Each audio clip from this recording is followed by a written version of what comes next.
뉴욕 증시는 기술주 중심의 매도세와 중동발 지정학적 긴장 구조로 유가가 급등하면서 하락 마감했습니다. 네, AI 관련주 조정이 이어지는 가운데 경기 민감주와 가치주로의 업종 순환도 뚜렷해지고 있다는 평가가 나오고 있습니다. 네, AI 자동화가 전문 서비스 영역까지 잠식할 수 있다는 우려가 커지면서 데이터, 법률, 소프트웨어 기업의 매도세가 확산되는 양상이었습니다. 네, 시장에서는 최근 AI 스타트업 엔스로픽이 공개한 업무 자동화 플러그인이 투자 심리를 급격히 위축시킨 직접적 계기가 됐다는 분석이 나왔습니다. 월가에서는 AI가 특정 산업을 넘어서 소프트웨어 생태계 전반을 흔들 수 있다는 우려가 커지고 있습니다. 이 가운데 AMD 기대를 웃도는 분기 매출 전망치를 발표했습니다만 시간의 거래에서는 6% 넘게 빠지는 모습이었는데 자세한 내용 잠시 후 알아보도록 하겠습니다. 더 많은 국내 주식 정보 받아보실 분들은 카카오톡 채널 머니랩 추가하시기 바라고요. 또 모든 투자 판단의 책임은 투자자분들께 있다는 점 알려드립니다. 그럼 글로벌 증시 상황부터 정리해볼까요? 최전 아나운서 소식 전해주시죠. 시장 분위기가 하루 만에 급변했습니다. 빅테크 기업들이 급락세를 보인 데다가 엔스로픽의 새로운 자동화 AI 모델을 출시했다고 밝히면서 소프트웨어 주식들이 크게 빠지자 3대 지수 전반이 약세를 보였습니다. 다만 하락장에도 불구하고 S&P 500 종목의 절반가량만이 하락세를 보였는데요. 기술주에서 가치주로의 순환매도 함께 나타난 것으로 보입니다. 그럼 마감장 확인해보면 다우지수가 0.34% 빠졌고요. S&P 500 지수와 나스닥 지수는 각각 0.84%, 1.43% 하락했습니다. 빅테크 기업들은 큰 폭으로 빠졌습니다. 특히 엔비디아와 오픈AI와의 불화설이 끊임없이 이어지면서 AI 관련주들의 부담으로 작용하고 있는데요. 주말 사이 엔비디아가 오픈AI에 대한 투자를 축소하고 있다는 소식이 나온 데 이어서 이번에는 오픈AI가 엔비디아의 추론용 AI 칩에 불만을 품고 대체제를 찾고 있다는 보도가 나왔습니다. 물론 양사 소장은 이에 대해서 부인했지만 시장에서는 AI 버블론이 재부상할 수 있다는 우려가 커졌고 또 엔비디아는 이번 소식으로 범용 GPU에 대한 수요가 줄어들 수 있다는 불안감까지 함께 번지면서 주가가 3% 가까이 빠졌습니다. 또 오늘 소프트웨어 업종 전반이 엔스로픽의 법률 자동화 도구 출시 소식으로 급락세를 면치 못했는데요. 이에 따라 마이크로소프트 주가도 2.87% 급락했습니다. 또 알파벳과 아마존은 실적 발표를 앞두고 차익 실현 매물이 나오면서 약세 보였습니다. 시총 6위부터도 보면 엔비디아가 흔들리면서 브로드컴 주가도 3% 넘게 떨어졌고요. 메타도 오늘 2.08% 하락했습니다. 이렇게 기술주들이 폭락한 가운데 반대로 오늘 시장은 필수 소비재 등 가치주들은 대부분 크게 오르는 모습이 연출이 됐는데요. 특히 월마트가 오늘 2.94% 급등하면서 사상 처음으로 1조 달러를 돌파했습니다. 월마트가 AR 기술을 성공적으로 도입하고 전자 상거래부터 광고 사업까지 여러 분야에서 매출이 성장세를 보이면서 시장의 관심을 받은 것으로 풀이됩니다. 기술주가 오늘 급락하면서 시장의 시선은 장 마감 후에 나온 AMD 실적에도 쏠렸는데요. AI 하드웨어 기업에 대한 투자자들의 기대치가 너무 높은 만큼 AMD는 어닝 서프라이즈를 선보이긴 했지만 시간별 거래에서 하락하고 있습니다. 매출과 주당 수익 모두 예상치를 웃돌았지만 투자자들은 1분기 매출 가이던스에 특히 실망했습니다. 회사가 제시한 전망치는 약 98억 달러인데 일각에서 기대했던 100억 달러의 돌파에 못 미쳤기 때문입니다. 또 AMD는 구형 칩을 중국에 판매하기 시작한 것으로 알려졌는데요. 이로 인해서 매출은 늘어났지만 수익률은 줄어든 것으로 나타나면서 투자 심리가 진돌렸습니다. 오늘 시장 하락에는 여러 가지 이유들이 거론되고 있는데요. 우선 소프트웨어 업체들이 급락세를 보인 점이 전체 시장을 끌어내렸습니다. 엔스로픽의 AR 서비스인 클로드에서 새롭게 법률, 영업, 마케팅 등 업무를 자동화하는 공구를 공개하면서 소프트웨어 업체들이 핵심 워크플로우를 직접 잠식할 수 있다는 우려가 급격하게 부각된 것입니다. 이에 따라 소프트웨어 주가 전반이 하락하면서 관련된 ETF가 5% 가까이 급락했습니다. 또 이 충격을 사모펀드와 신용시장으로도 번졌고요. 나아가서 AR 전반의 하락세를 이끌었습니다. 그러다 보니 시장에서는 기술주에서 가치주로의 순환매가 발생했습니다. 블룸버그는 AI에 대한 회의론이 커지는 가운데 미국 경제가 강세를 보일 것이라는 낙관론이 동시에 살아나면서 투자 자금이 기술주에서 경기 순환주와 가치주로 이동하고 있다고 설명했습니다. 또한 이제는 시장의 관심이 AR 구축자에서 사용자로까지 확대되고 있다는 건데요. 그러면서 UBS 글로벌 웨스 매니지먼트는 금융, 헬스케어, 유틸리티, 그리고 기술주를 제외한 소비재 및 재량 소비재 부문을 중심으로 이 상승세가 확대될 수 있다고 전망했습니다. 또 기술적으로도 감마 플립 현상이 나타나면서 시장 매도세가 가팔라졌다는 분석이 제기됐습니다.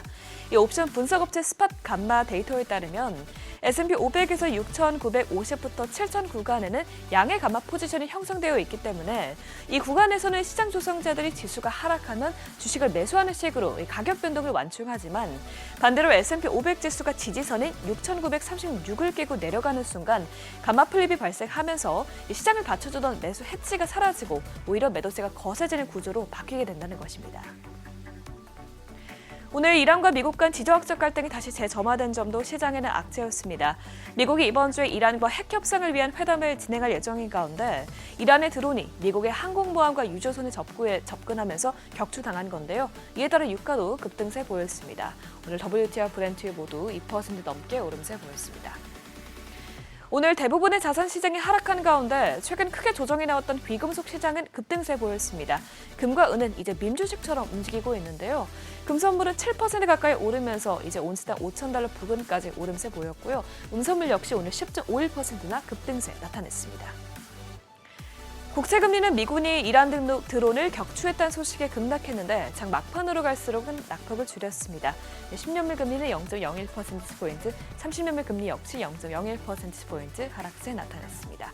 지금까지 굿모닝 마켓이었습니다.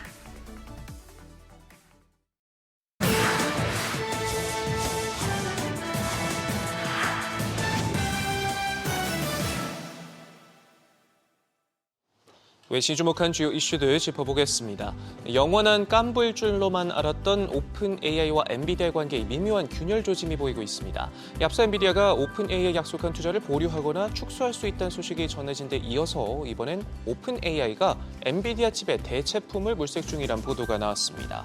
출원 과정에서 칩의 성능에 한계를 느끼고 있다는 해석인데 실제로 오픈 AI는 최근 엔비디아에 도전하는 반도체 스타트업 세레브라스와 $100억 규모의 공급 계약을 맺기도 할 만큼 양측 협력 관계를 두고 연달아 불안한 시그널이 감지되고 있습니다. 물론 양측은 겉으로 갈등성을 부인하고 있지만 업계는 본격적인 힘겨루기가 시작됐다는 평가와 함께 두 회사와 모두 얽혀있는 삼성전자나 SK하이닉스 등도 이 오픈 AI의 탈 엔비디아 움직임에 공급 물량이 일부 줄어들 수 있는 것 아니냐는 분석도 내놓고 있습니다. 유통공용 월마트가 창사 이래 처음으로 시가총액 $1조 고지를 밟았습니다. 전통 유통기업인 월마트가 빅테크 기업들이 장악하고 있는 $1조 클럽의 새 멤버가 될 수 있었던 건 AI를 중심으로 한 지난 5년간의 체질 개선 덕분이라는 평가가 나오는데요. 주가 상승세도 가파릅니다. 지난 1년간 26% 올라줬고 기간을 10년으로 넓혀보면 상승률은 470%에 육박해 같은 기간 260%대 상승률을 보인 S&P 500을 압도했습니다. 이번 $1조 돌파는 월마트가 아스트라제네카를 제치고 기술주 중심의 나스닥에 편입된 지 2주 만에 이뤄졌다는 점에서 시장이 월마트를 단순 유통업체가 아닌 AI로 실제 수익을 창출하는 기술 기업으로 인식하기 시작했음을 보여주는 대목이고요. 월가 역시도 월마트를 새로운 AI 거인으로 재평가하고 있습니다. 그런가 하면 페이팔은 실적 부진으로 수장을 전격 교체합니다. 알렉스 크리스 CEO가 2년 반 만에 자리에서 물러나고 HP에 몸담았던 엔리케 로레스에게 지휘봉을 넘기기로 했는데요. 이 사회는 전임 CEO가 회사에 몸담은 동안 변화의 속도가 기대에 부응하지 못했다. 교체 배경을 설명했습니다. 같은 날 나온 페이팔의 실적도 기대치에 크게 미치지 못했는데요. 특히 핵심 사업인 온라인 브랜드 체크아웃 거래량이 1% 늘어나는데 그치면서 실적 부진의 주요 원인으로 지적됐고요. 올해 조정 주당 순익도 소폭 오르는 데 그칠 것으로 내다보면서 시장이 예상한 8% 성장과 크게 동떨어진 전망을 내놓자 주가는 20% 넘게 폭락했습니다. 케빈 워시가 차기 연준 의장 후보로 지명되면서 워시를 오랜 기간 휘하에 두고 있었던 억만장자 투자자 스탠리 드러켄밀러의 이목이 쏠리고 있습니다.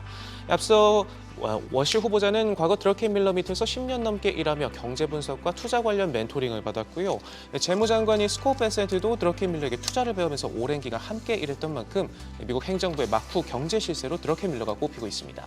드러켄밀러는 오래전부터 연방정부의 과도한 재정 적자와 부재 비판적이었던 만큼 워시 후보자 역시 재정 건정성을 중시할 가능성이 높습니다.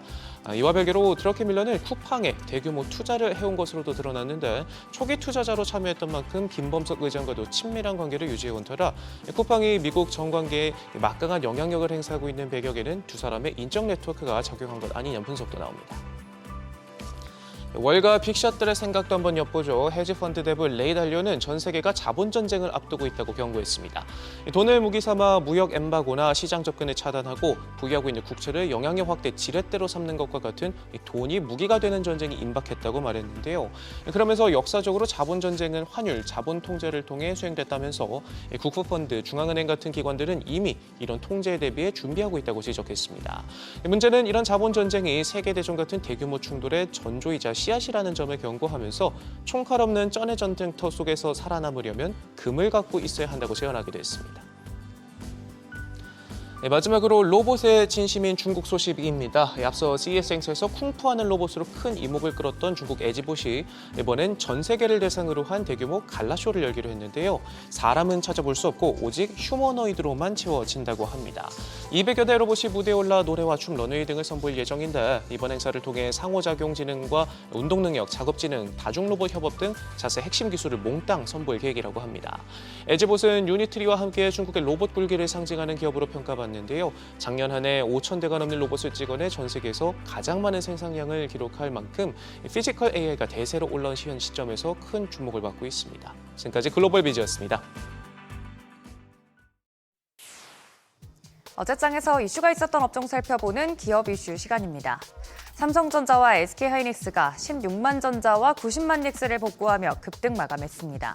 아시아 증시를 뒤흔들었던 워시 쇼크가 잦아들고 뉴욕 증시에서 반도체 관련주가 강한 상승 보이면서 월요일의 하락분을 대부분 만회했습니다. 특히 삼성전자의 경우 6세대 고대역폭 메모리 HBM4부터 SK하이닉스를 앞지를 수 있다는 전망이 나오면서 시장 주도권 확보에 대한 기대감을 한껏 키우고 있습니다. 엔비디아 등 글로벌 빅테크향 공급 물량 확대 가능성이 주가 상승의 핵심 동력으로 작용하고 있다는 분석이 나오고 있는데요. 어제 올랐던 반도체 종목들 살펴보시면 우선 상장 폐지 위기에서 벗어난 반도체 설계업체 파도의 경우에는 상한가로 마무리가 됐습니다. 이어서 네오셈이 27% 급등, 원익 IPS도 12% 올랐으며 말씀드린 삼성전자는 11% 오르면서 주당 16만 7,500원에 SK하이닉스도 9%대 급등했습니다.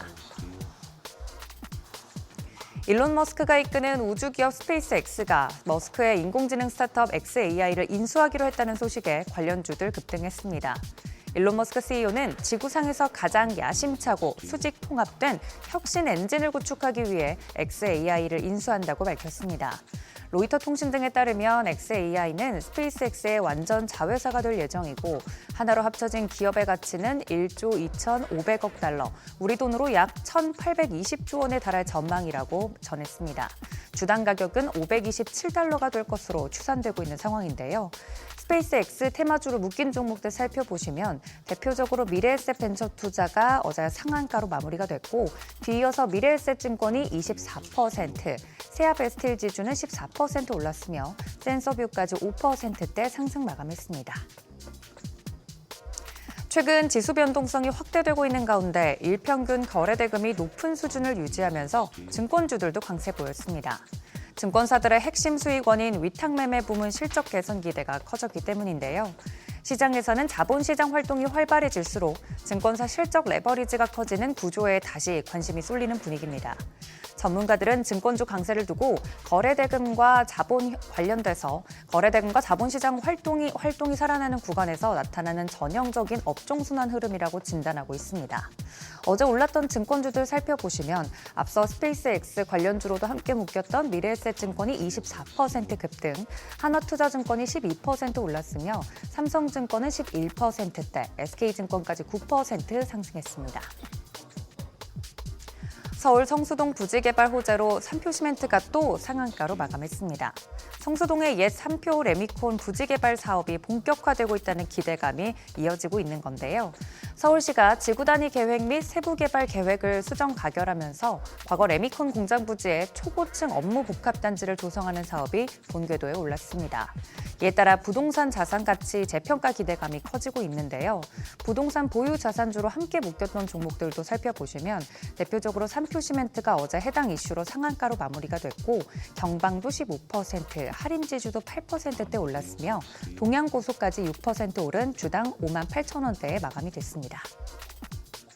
지금까지 기업 이슈 전해드렸습니다.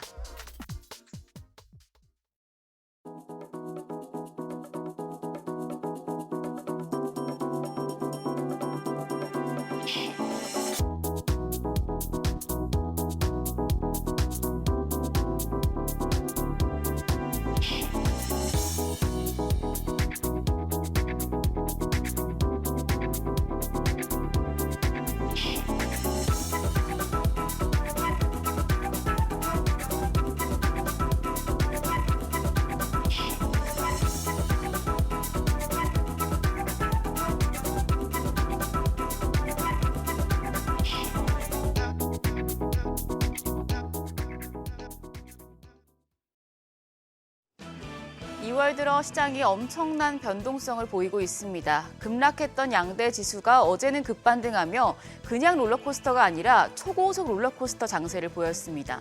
시장이 그동안 워낙 탄탄했고 반도체에 대한 업황 전망이 계속 좋기 때문에 이제는 빠지면 산다는 저가 매수세가 학습된 분위기입니다. 그런데 문제는 오늘입니다. 간밤 뉴욕 증시에서 AI와 반도체 쪽 투매가 나타났기 때문에 어제장 복귀하면서 오늘장 투자 포인트 체크하셔야겠습니다. 코스피가 6.8% 올라 5,288, 종가 기준 사상 최고치를 경신했습니다. 코스닥도 4% 넘게 오르며 1,144선, 동반 강세를 보였습니다. 미국 제조업 지수가 1년여 만에 확장 국면으로 전환됐고 반도체 가격 상승 전망들이 나오며 반도체주가 지수 상승을 주도했습니다. 코스피가 전 거래일에 5% 급락했다가 또 하루 만에 급등하면서 장중에 매수 사이드카까지 발동됐습니다. 시장에서 매도와 매수 사이드카가 연이어 발생한 건 이례적인 일이었는데요. 지난 2020년과 2024년에 한 번씩 있었는데 2022년엔 매수 사이드카 그 이후에 다시 시장이 5%대 폭락하는 흐름을 보였고 2024년 때는 추가적인 상승세 보였었습니다. 오늘은 AI 우려가 커졌기 때문에 다시 약세로 전환될 가능성이 큰데 이 낙폭도 2020년처럼 커질 확률도 있겠습니다. 유가증권 시장 외국인과 기관이 사자세를 돌아서며 지수의 상승을 이끌었습니다. 외국인 7,100억 원 가까이 사들였는데 4거래일 만에 순매수했고요. 기관도 2조 2천억 원에 가까운 매수 우위로 5거래일 만에 방향을 바꿨습니다. 반면 개인 투자자들은 2조 9천억 원 넘게 강하게 팔아냈습니다. 코스닥 시장에선 기관이 다시 지수의 상승을 주도했습니다. 8,570억 원 순매수하면서 하루 만에 방향을 바꿨고요. 반면 외국인은 900억 원 가까운 매도 우위, 개인 역시 7,200억 원 가까이 팔아냈습니다. 코스피에선 외국인, 코스닥에선 기관이 방향을 틀면서 지수의 상승을 이끄는 모습이었습니다. 어떤 종목을 순매수했는지 봤더니 외국인은 코스피에서 반도체와 AI와 관련된 전력기기 관련 종목들 강하게 사들였습니다. 삼성전자와 삼성전자 우선주는 물론 ICT 사업을 하는 한화시스템, 또 원전주인 두산에너빌리티, 전선주인 대한전선 등을 제일 많이 순매수했습니다. 더불어서 기관 역시도 SK하이닉스와 삼성전자, SK스퀘어를 가장 많이 사들였고요. 코스닥 시장에선 지수 상승을 주도한 기관, 대형주 위주의 매수세를 보였습니다.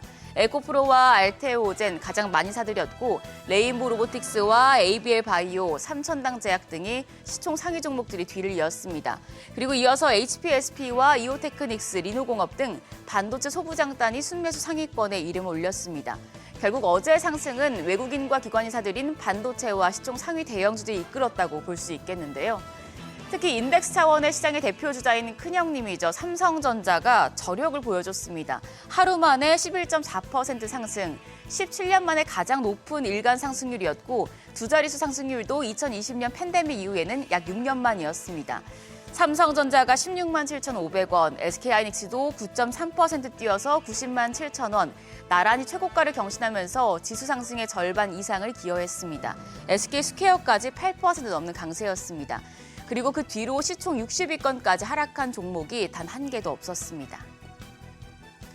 코스닥 시총 상위 종목들도 일제히 상승을 켰습니다. 그중에서도 삼천당 제약이 14%, 두 자릿수의 상승률 기록하면서 시총 5위에 자리했습니다.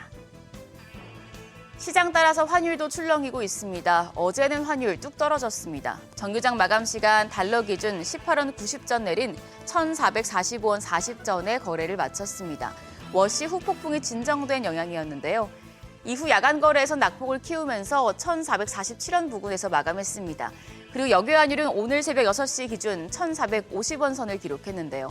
일단 오늘 환율 상승 출발할 것으로 보입니다. 지수가 크게 빠질 경우에 환율 다시 상승폭 키울 수 있으니 염두에 두시죠. 일정입니다. 오늘 중국의 1월 차이신 서비스업 PMI, 그리고 유로존 1월 CPI와 12월 PPI, 미국에서는 1월 ADP 취업자 변동치 등이 발표됩니다.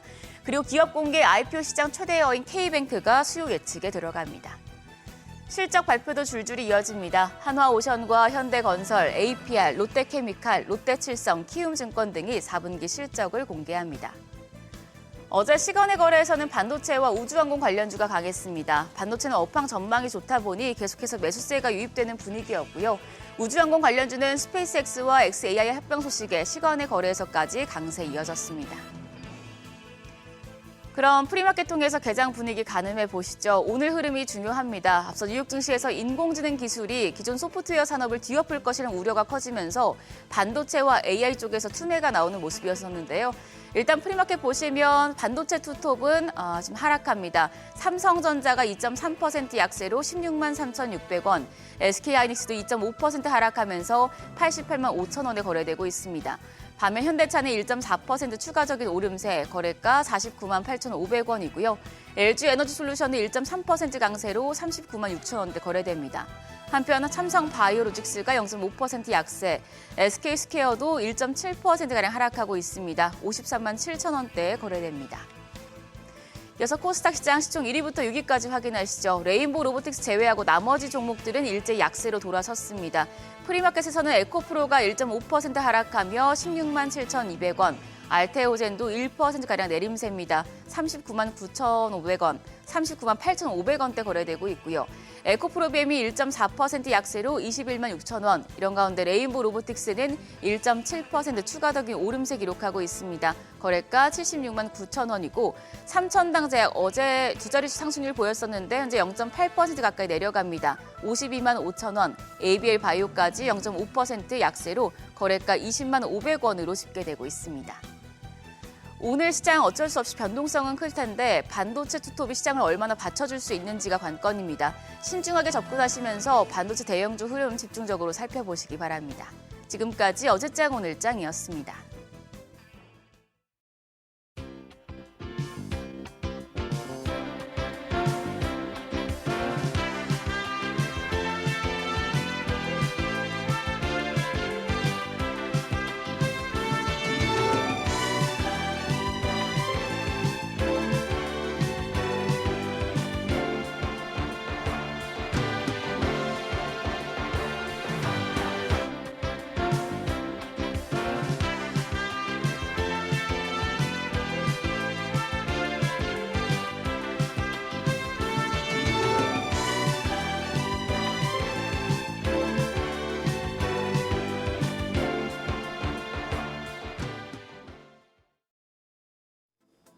성학개미 브리핑입니다.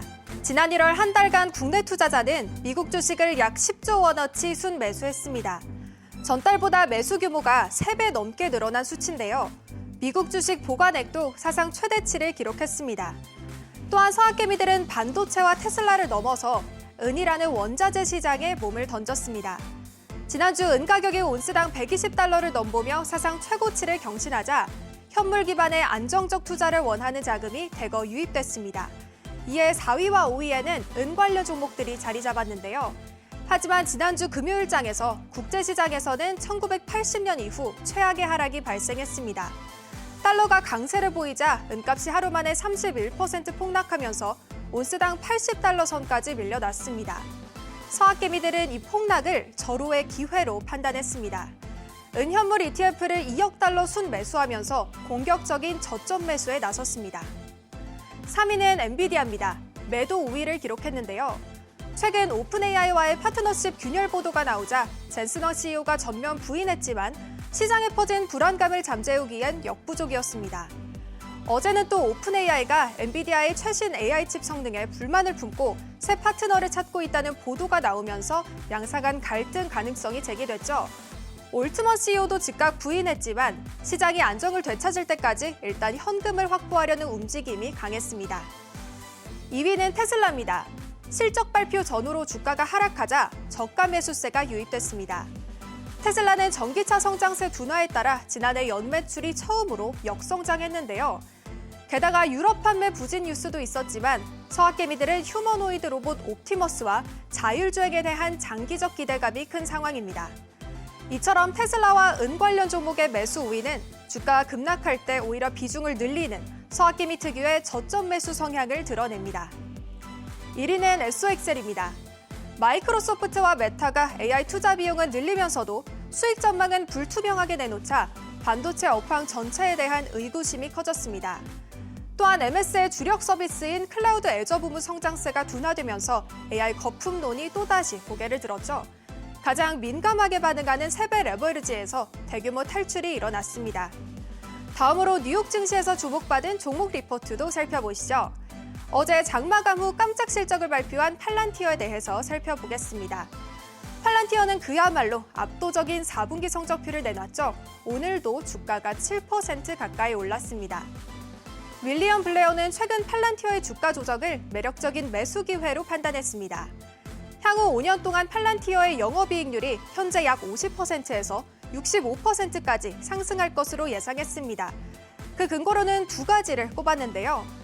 첫 번째로는 정부 부분의 압도적인 지배력입니다.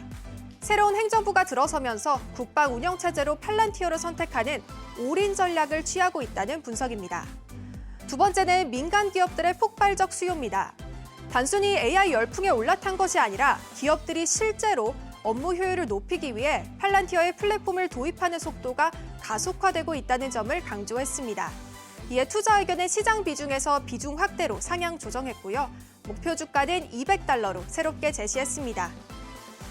구글이 AI로 3D 가상 환경을 생성하는 프로젝트 지니를 발표하자 글로벌 게임 업계가 바로 충격에 휩싸였습니다.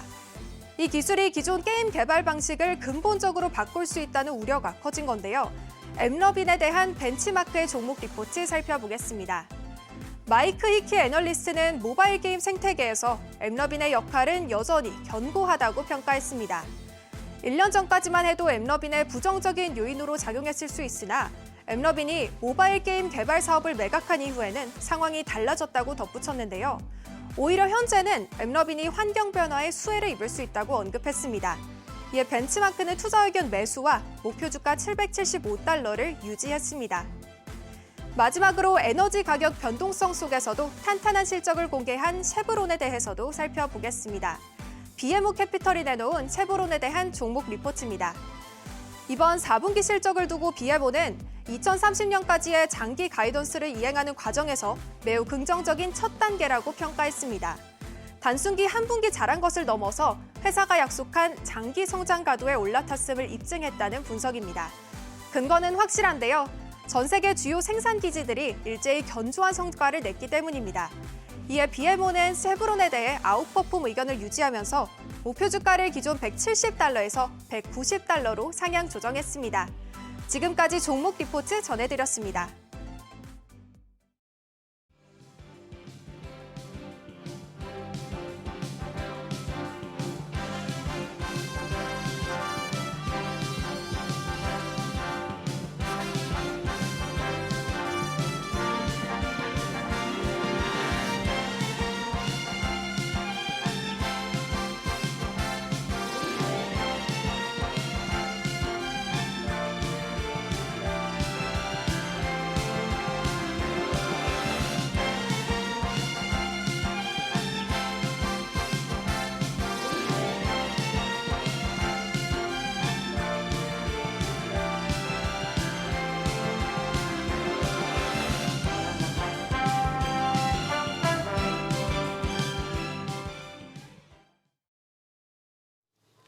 현재 시각 8시 30분 향해 갑니다. 저희 방송 외에도 다양한 주식 정보 원하시는 분들은 카카오톡 채널에서 머니를 검색하셔서 친구 추가하시면 됩니다.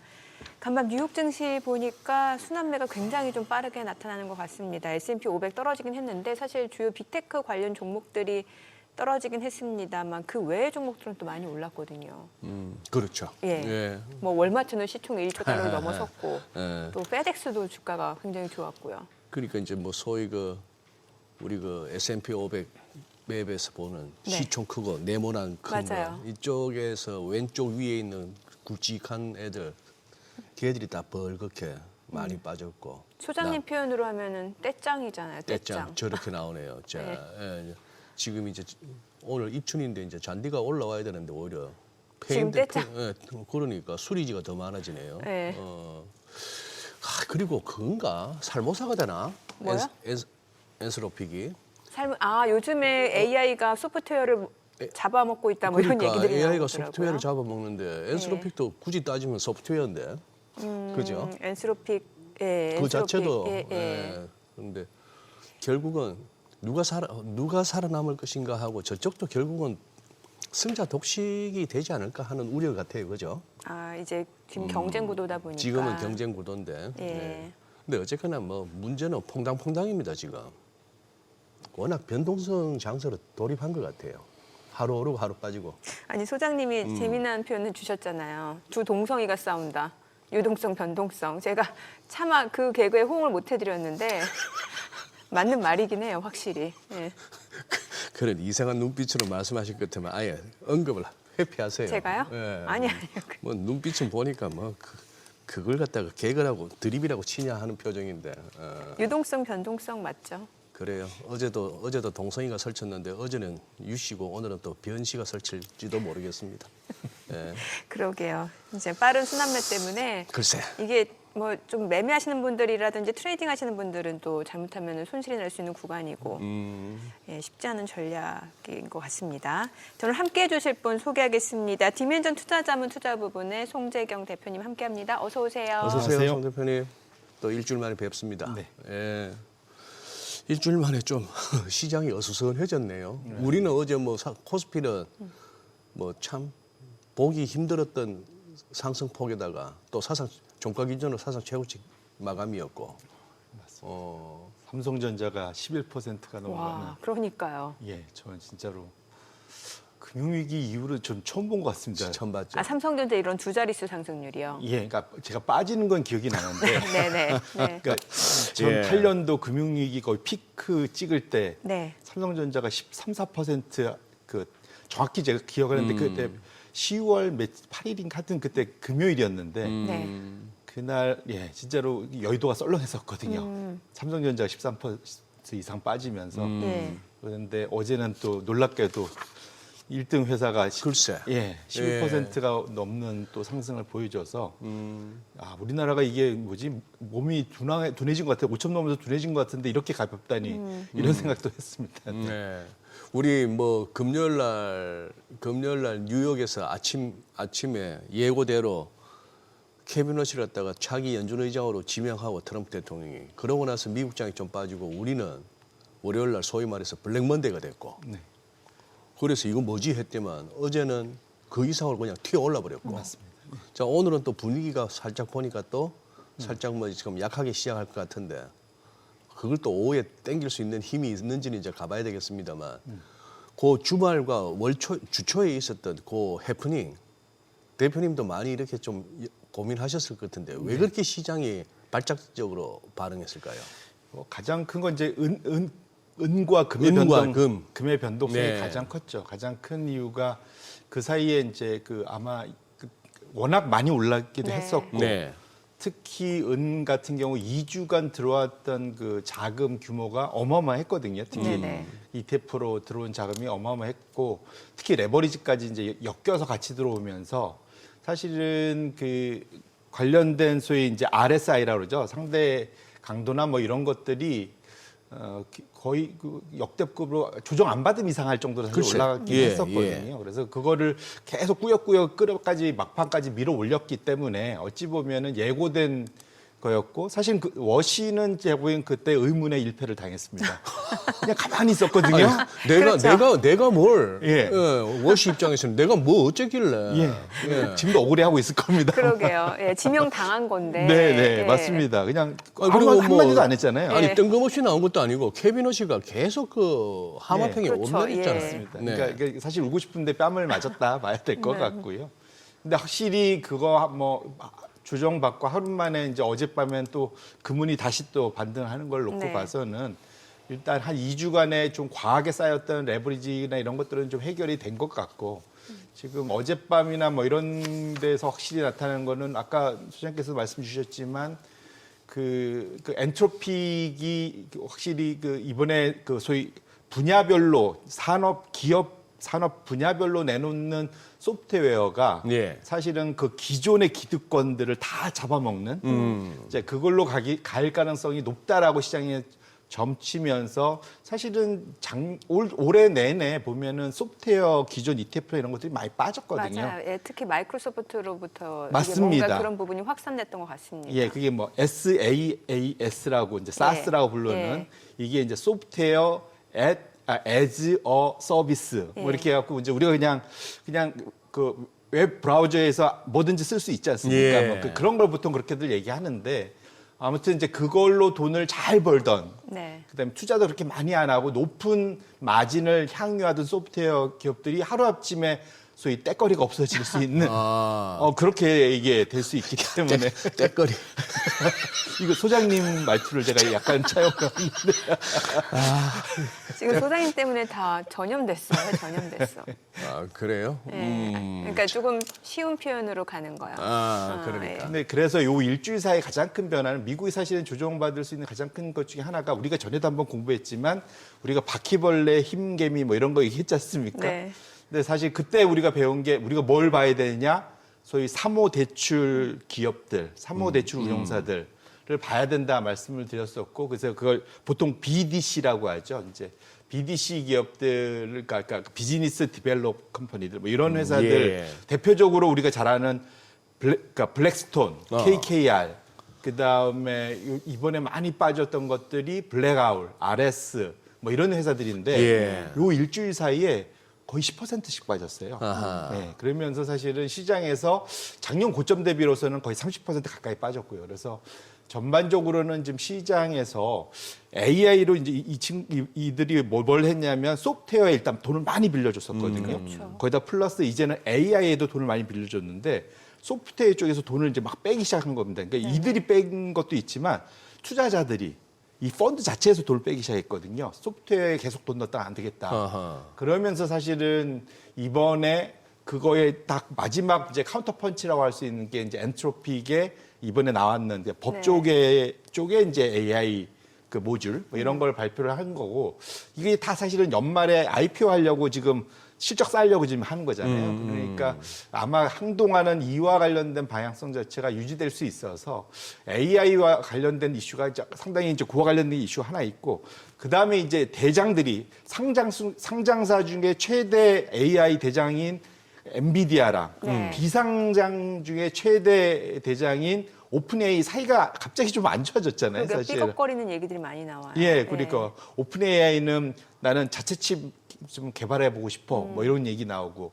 저 엔비디아 쪽에서는 저 비공식에서는 오픈AI 이거 영업하는 거 보니까 너무 방만한데? 뭐 이런 얘기들. 근데 그러니까 그와 연계돼서 서로 돈 빌려주고 거기서 물건 사오고 이거 서로 좋은 관계인 줄 알았는데 저러다가 정말로 오픈AI가 약속해 놓고 그거 발로 엔비디아가 뭐 화면을 뚫고 나갈 것만큼 주문받는다고 그랬는데 저거 진짜야? 이제 이런 고민들이 혹시라도 이게 원래는 그랬는데 나중에 부러지는 거 아니야? 이런 걱정들이 시장에 좀 많이 나타나면서 미국에서 AI 관련된 종목들도 상당히 차별화되면서 이제 주가가 움직이고 아마도 제 생각에는 이제 아마 오늘 밤 내일 새벽에 이제 구글이 마지막으로 발표를 할 텐데 그나마 다행스러운 건 구글 진영들은 좀 그나마 주가가 좀 버티고 있습니다. 네네. 그래서 이번이 지나고 나면 좀 더 차별화되는 AI 안에서도 좀 더 차별화되는 양상은 지속되지 않을까 싶고 마지막으로는 그래도 샌디스크는 어제 또 올랐습니다. 그렇게 오르고도. 그러니까 어제 마이크론이 조금 부러지긴 했지만 전반적으로는 지금 돈을 잘 버는 IT 하드웨어, AI 쪽 하드웨어 쪽은 그래도 투자자들이 돈을 바로바로 버는 데들에 대해서는 결코 이렇게 실망하지 않고 있다. 이렇게 놓고 보면 삼성전자나 SK 하이닉스도 어쨌든 돈을 잘 벌고 있지 않습니까? 그렇죠. 예. 지금 그리고 확실한 그런 지금 마이크론보다는 삼성전자, SK하이닉스가 HBM4에서 좀 더 앞서간다는 것이 또 확인이 되고 있고 그렇게 놓고 보면은 상대적으로 그 조정의 폭이 그래도 미국만큼은 나타날 가능성은 적지 않을까? 저 개인적으로 또 마지막으로는 또 우리 돈의 힘이 있지 않습니까? 예탁금 100조 시대를 돌파해서 안착하고 있지 않습니까? 그래서 그런 것들 다 조합해 보면 오늘 그러니까 막 엄청나게 지금 시장이 조정받을 것 같기도 하지만 일정 부분은 또 버텨내는 모습을 보여주지 않을까라는 이제 작은 그런 기대도 저는 갖고 있습니다. 그러니까요. 예.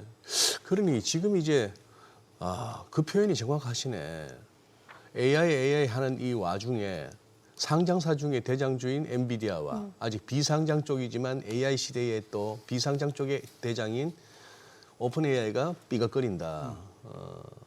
아까 좀 전에 뭐 송 대표님 말씀 중에 젠슨왕 CEO 이렇게 나오면서 사인도 해주고 하는 거의 뭐 손흥민급이네요. 잘해주네요. 웃는 나처럼.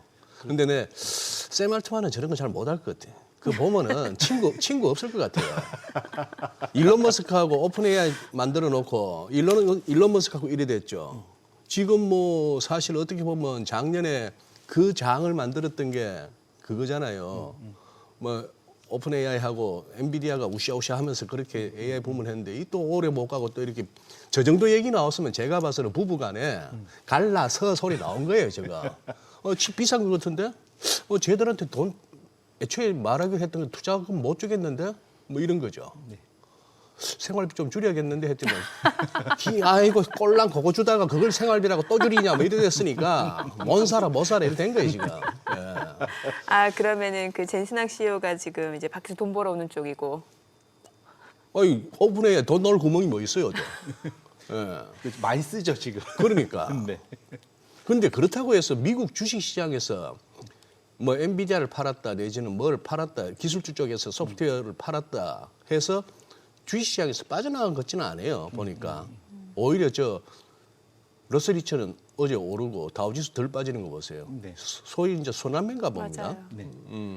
그래서 결국 근데 거기서 말씀 주신 대로 돈이 빠져나온다기보다는 좀 더 다변화하고 있는 것 같습니다. 네네. 기존에 AI 집중했다가 예. 좀 이제 넓히고 있다. 보고 있습니다.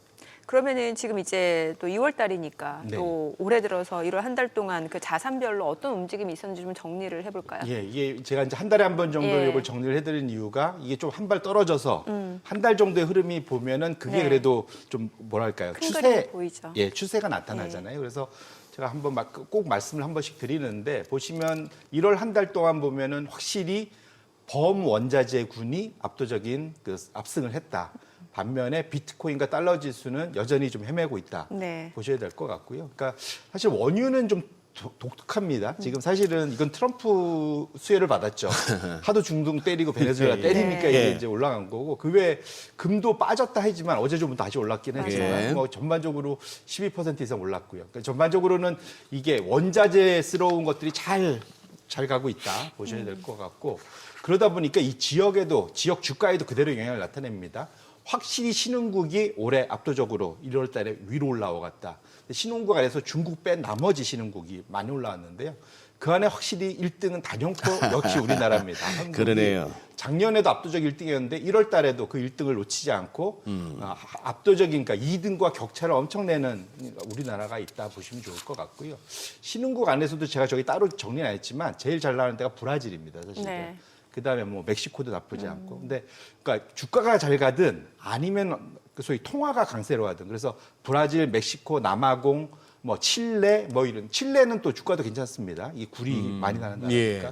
그러니까 근본적으로는 확실히 원자재 부국, 자원 부국의 주가가 좋거나 통화 강세가 그대로 나타나고 있고요. 미국은 작년에 이어서 올해도 사실은 1% 초반대의 좀 부진한 상승률을 보여서 미국 투자자들 입장에서는 작년이야 그냥 그렇겠지 하고 넘어갔는데 올해 1월도 이렇게 시작하고 나니까 생각들이 좀 많아지는 그런 1월 달이었을 것 같다. 미국 투자자들 입장에서는 그렇게 한 달을 정리해 볼 수 있을 것 같습니다.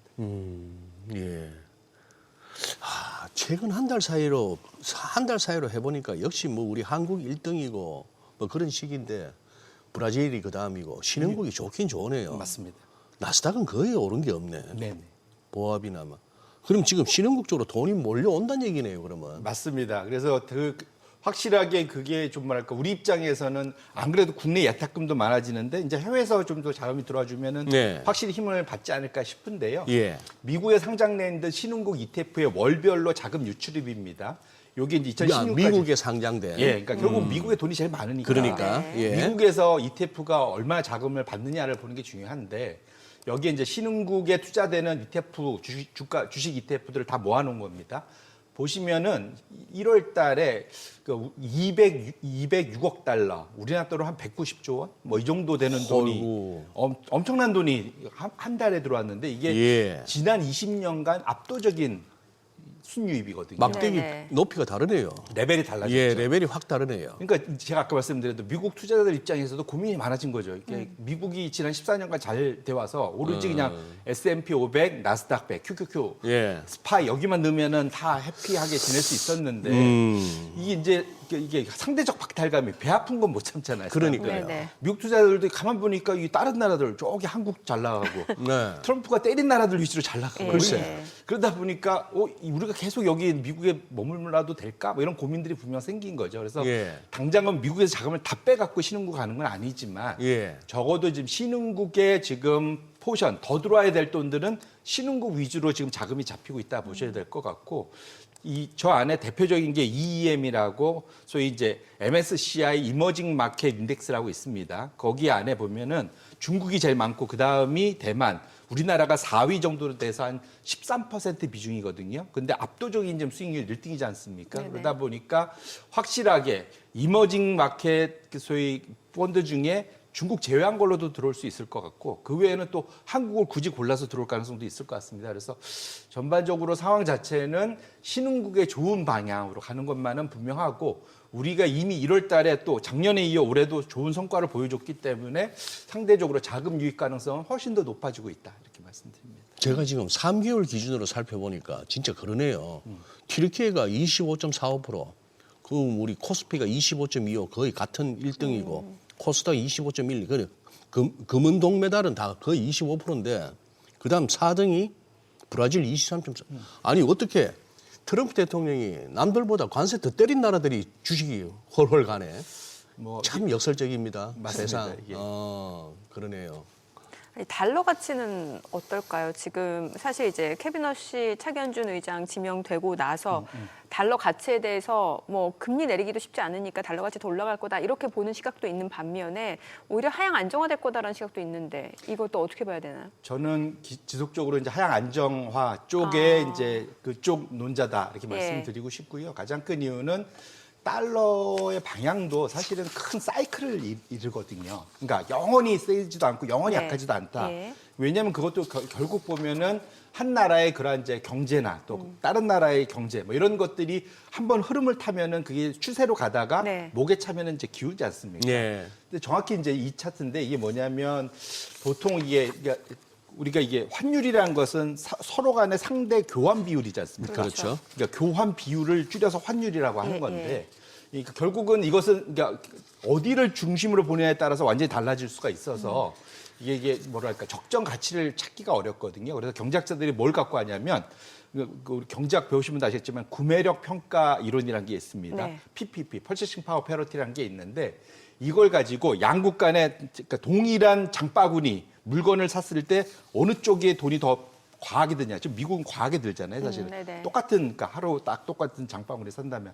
그런 거 보면, 너 좀 과하게, 좀 고평가됐구나. 이렇게 볼 수 있는 거거든요. 그래서 그것이 지금 저 중간에 있는 소위 붉은색 선, 요것이 이제 PPP로 본 달러 지수의 적정 가치입니다. 그래서 결국은 달러 지수는 저 적정 가치, PPP 적정 가치를 중심으로 고평가 위로 올라갔다가 저평가 아래로 내려오는 이 흐름을 과거에도 늘 해왔다라는 거죠. 그런데 2010년, 11년 이후에 이것이 14년간 고평가 받다가 정확히 최근에 확 떨어진 저 때가 언제냐면 트럼프 임기 막 시작되고서부터 그러니까 작년 1월부터 사실은 저기 왜 피크 찍고 좀 내려오기 시작한 거거든요. 그래서 네.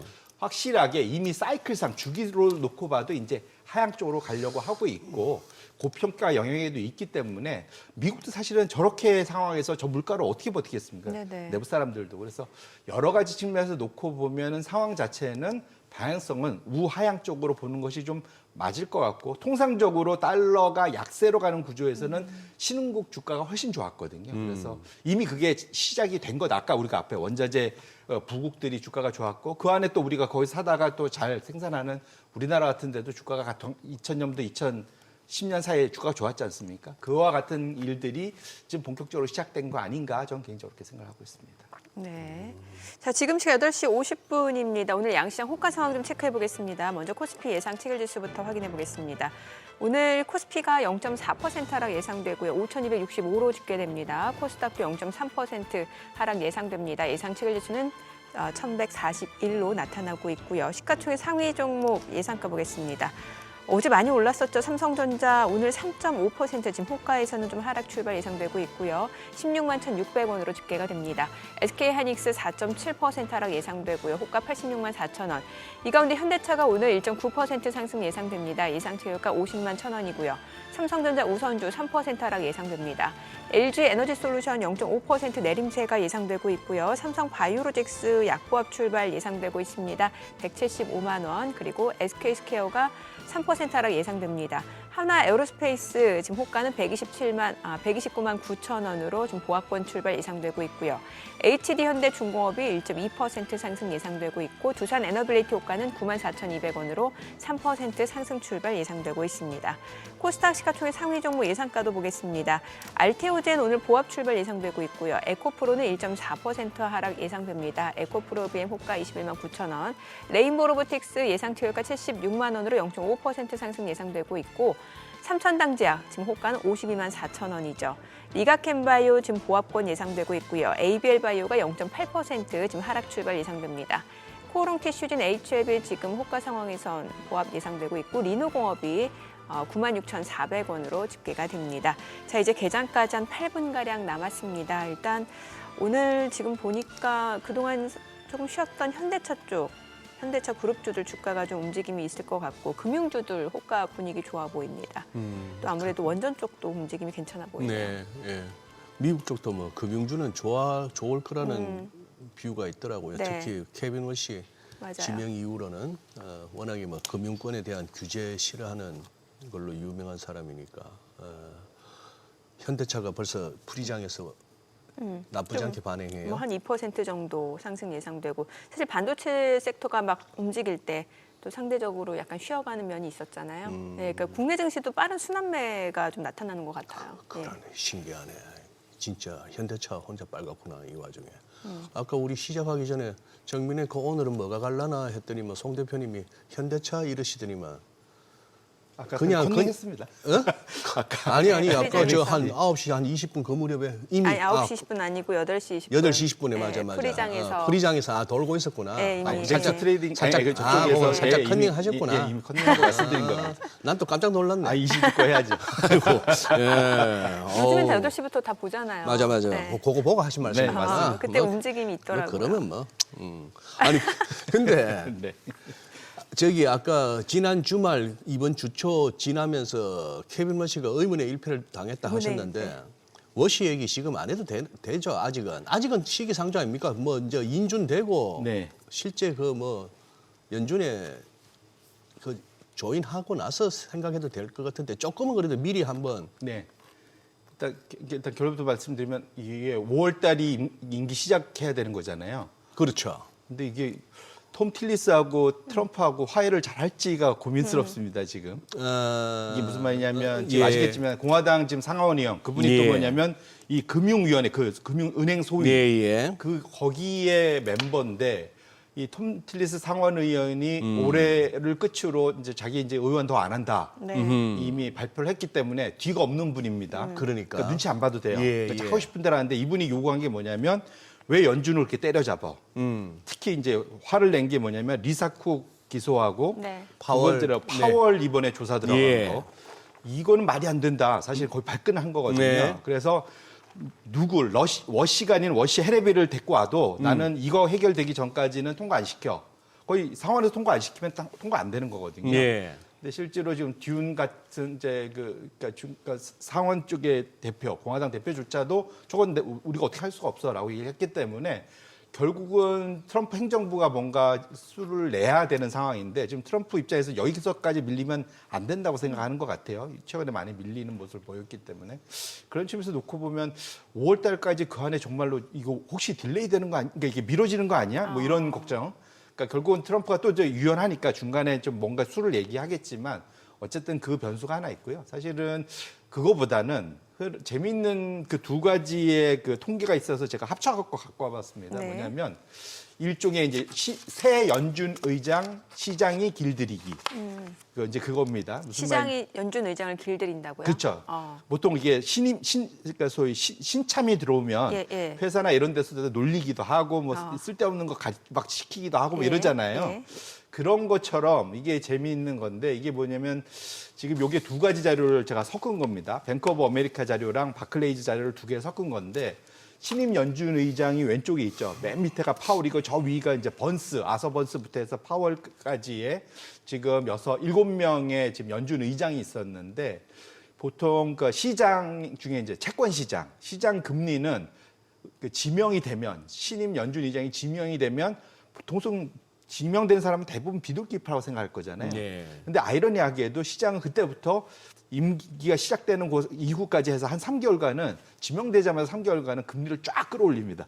보시면은 단 한 번도 안 빠지고 금리가 쫙 다 올라갔죠. 평균적으로 2년물짜리는 65bp, 10년물은 49bp가 3개월 내내 이제 올랐다는 거죠. 단 한 번도 안 빠지고. 이게 또 신기한 거고. 보통은 비둘기파가 들어온다고 하면 기대감 때문에라도 빠져야 될 것 같은데 오히려 오른다. 이게 신기한 통계치가 하나 있고요. 그다음에 우측은 이제 주식입니다. 우리는 주식에 관심이 있으니까.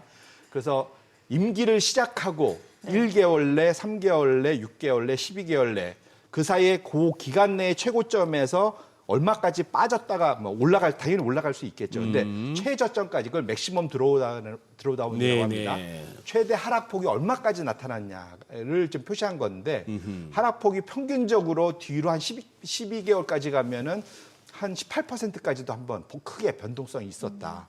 그러니까 신임 연준 의장에 대한 기대감 때문에 주가가 반응해서 쭉 좋은 모습을 보여줄 것 같지만 그 사이의 변동성도 생각보다는 만만치 않게 나타났었다라는 것이 과거의 이제 통계치들이거든요. 그래서 올해 그러니까 사실은 뭐 트럼프가 워시를 지명하고 금리를 막 엄청 낮춰갖고 돈 풀어서 우상향에 대한 그런 기대감이 있었지만 과거에도 사실 안 그런 대통령이 누가 안 그런 사람이 없었을 거 아니에요. 근데 하지만 시장의 반응은 꼭 그렇지만 않았었다. 출렁임이 꼭 한 번씩은 있었다라는 것이 과거의 통계치라는 측면에서 놓고 보면 올해도 이게 여전히 이제 우리가 너무 이게 트럼프의 말만 믿고 가서는 안 되겠다 이렇게 말씀드립니다.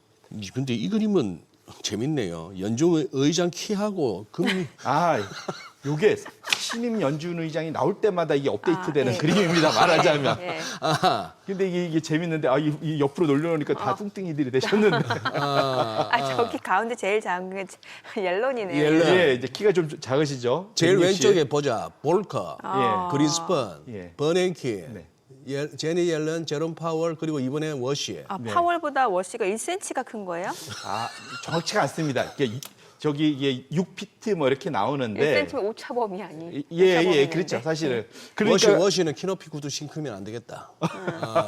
그래서 그렇게 보면은 아이러나이도 재밌지 않습니까? 이게 재밌네요. 진짜로 예. 미국 지금 10년물 금리 기준 같은데 대략 이렇게 보면 쭉 내려왔다가 실제로는 시장 금리는 오히려 진짜 연준 의장의 키의 방향성대로 이제 갔던 모습이 있어서 사실은 시장에서 트럼프는 금리가 내려가기를 원하는데 그러려고 그랬으면 좀 더 키가 작은 의장을 뽑았어야 되지 않을까라는 그런 이제 무수국의 소리도 해볼 수 있을 것 같아요. 야, 진짜 폴 볼커는 저 캐리커처에서도 지금 시간을 물고 있네.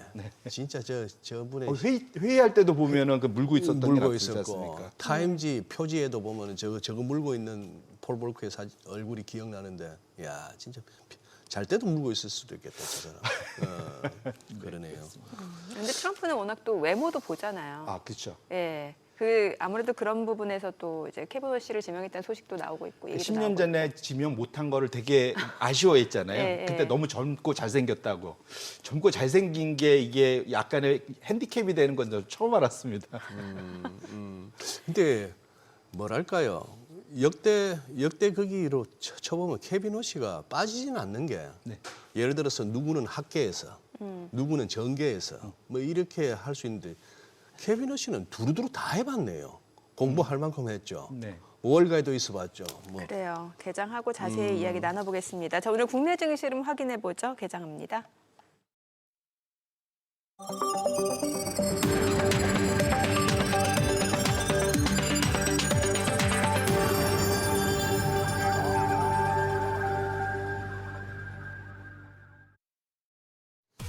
네, 2월 6월 4일 수요일 국내 증시 개장했습니다. 간밤 뉴욕 증시 자금의 빠른 순환매가 나타나고 있습니다. 지금 엔스로픽의 클로드 코워크 이 부분 때문에 이제 소프트웨어 기업들 주가가 좀 직격탄을 맞는 모습이었고 반면에 이제 경기 민감주라든지 아니면 소비재 쪽의 주가 흐름 굉장히 좋았습니다. S&P 500 시장 전체적으로는 상승하는 종목이 많았습니다만 일단 이런 시가총액 상위 종목들 좀 많이 빠지면서 이제 지수는 좀 떨어지는 모습이었고 오늘 국내 증시도 일단 그런 부분 좀 영향이 있는 것 같습니다. 양시장 하락 출발이네요. 코스피가 5,261, 0.5% 하락이고 코스닥 1,136으로 0.65% 떨어지고 있습니다. 시가총액 상위 종목 시초가 보겠습니다. 삼성전자 오늘 2%대 하락이죠. 지금 16만 3,600원. SK하이닉스가 2% 떨어집니다. 88만 8천 원이고요. 현대차가 2.3% 올라갑니다. 50만 3천 원이고 삼성전자 우선주가 2.9% 떨어집니다. LG에너지솔루션이 1.7% 상승합니다. 39만 8천 원이고요. 삼성바이오로직스가 올라갑니다. 지금 현재 글쎄요. 지금 주가 다시 한번 체크해 볼게요. 삼성바이오로직스가 176만 1천 원.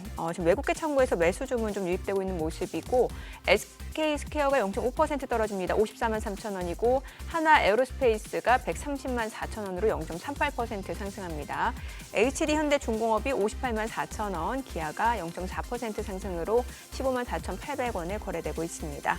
코스닥 시가총액 상위 종목 시초가도 보겠습니다. 알테오젠이 좀 떨어집니다. 지금 40만 원이네요. 지금 0.6% 내림세 40만 500원.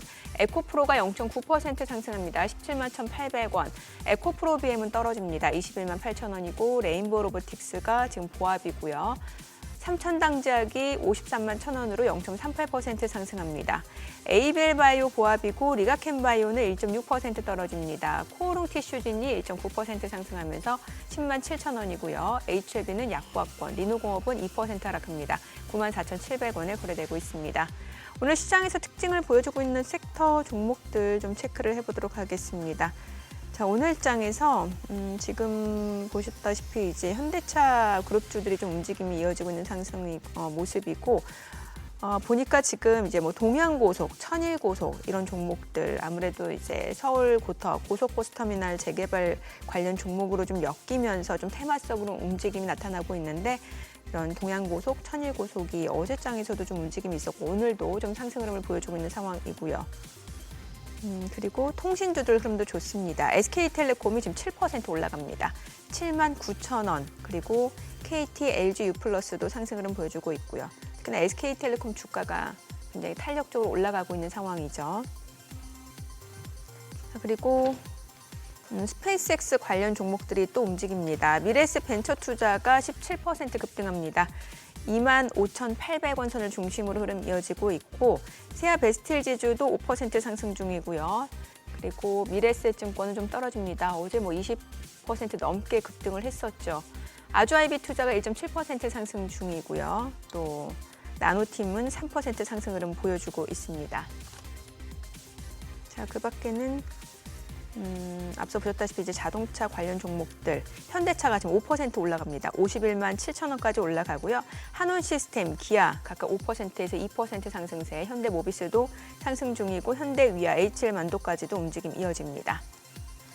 오늘 수급 상황 좀 체크를 해보도록 하겠습니다. 오늘 유가증권 시장에서는 개인 투자자가 2,140억 원 순매수고요. 기관은 131억 원 매도 우위, 외국인은 2,029억 원 순매도입니다. 코스닥에서는 개인과 기관이 삽니다. 각각 132억 원, 67억 원 순매수, 외국인은 187억 원 매도 우위를 나타내고 있습니다.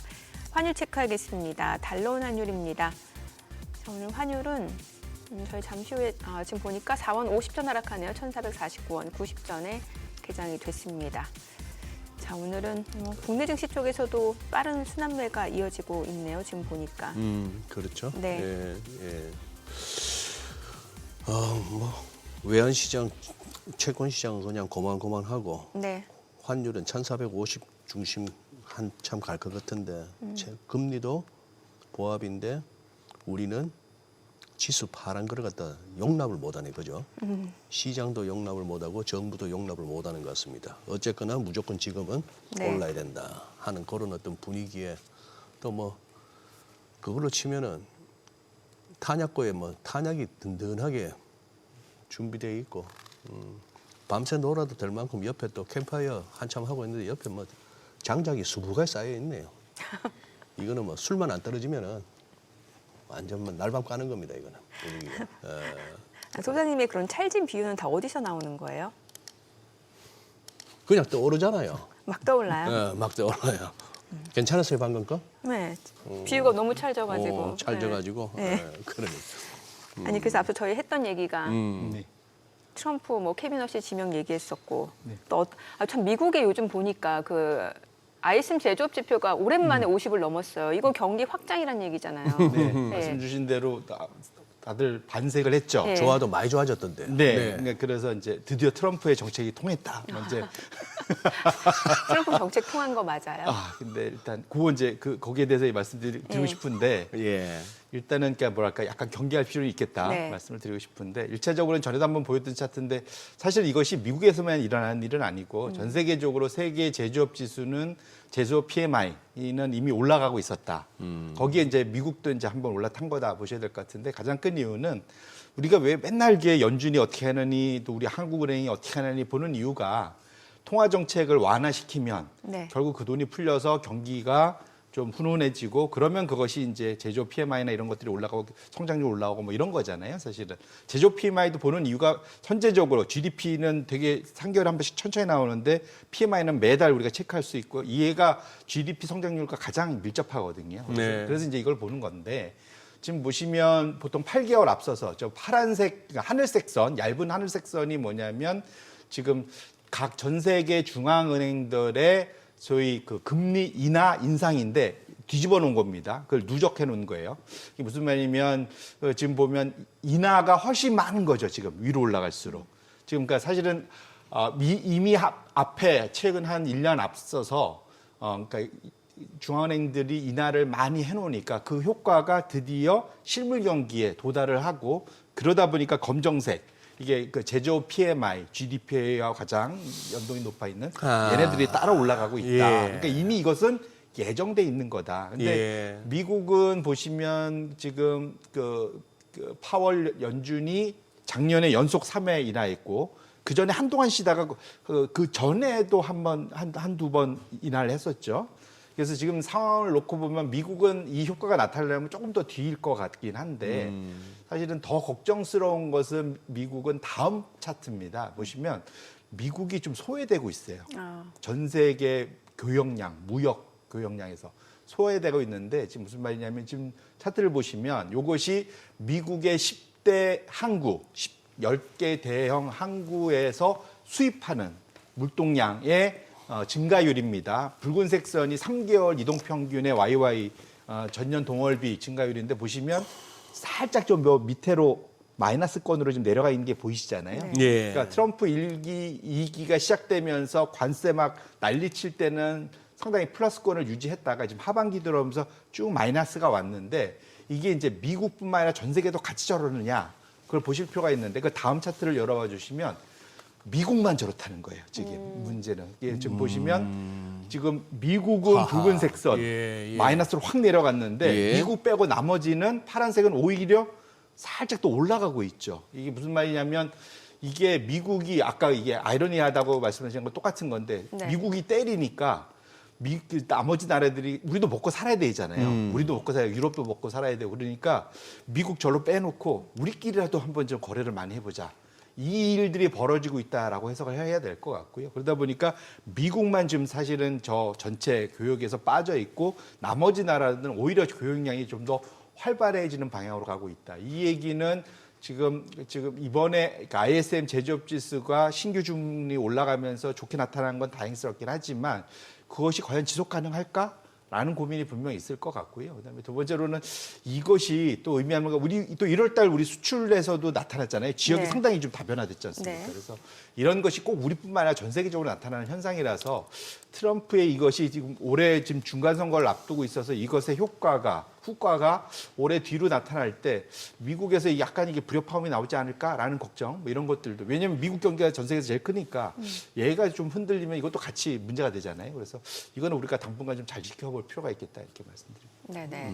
아니 오늘 삼성전자, SK하이닉스 같은 경우는 이제 사실 좀 떨어지면은 사겠다라는 매수세도 상당히 있는 것 같고 이게 메모리 반도체 쇼티지 얘기 많이 나오잖아요. 이러다 보니까 이게 실제로 가격 차이도 많이 나고 있고 또 신기한 현상도 있다면서요. 네, 이게 원래 이게 구간이 명간이다 그래야 될까요? 네. 통상적으로는 그 우리 이게 전자제품은 가장 그 최신 걸 사는 게 제일 싸게 산 거다 뭐 이런 얘기도 있지 않습니까? 네네. 근데 뭐 어쨌든 그런 것도 있는데 통상 이게 메모리는 이제 최신 새 차세대 네. 제품이 나오면 9세대는 생산을 덜 하게 되잖아요. 예, 그래서 예. 일시적으로는 약간 그 역전 현상이 있을 수도 있습니다. 아 근데 공급이 조금 부족해져서. 네네. 그래서 이걸 또 왜냐하면 이 메모리만 바뀌어야 되는 게 아니라 그 메모리에 맞춰서 나머지들도 바뀌어야 되잖아요. CPU도 네. 바뀌고 뭐 바뀌어야 되니까 거기에 맞추는 시간이 좀 걸릴 수 있어서 전께 일시적으로 올라갈 때도 있긴 하지만 전반적으로는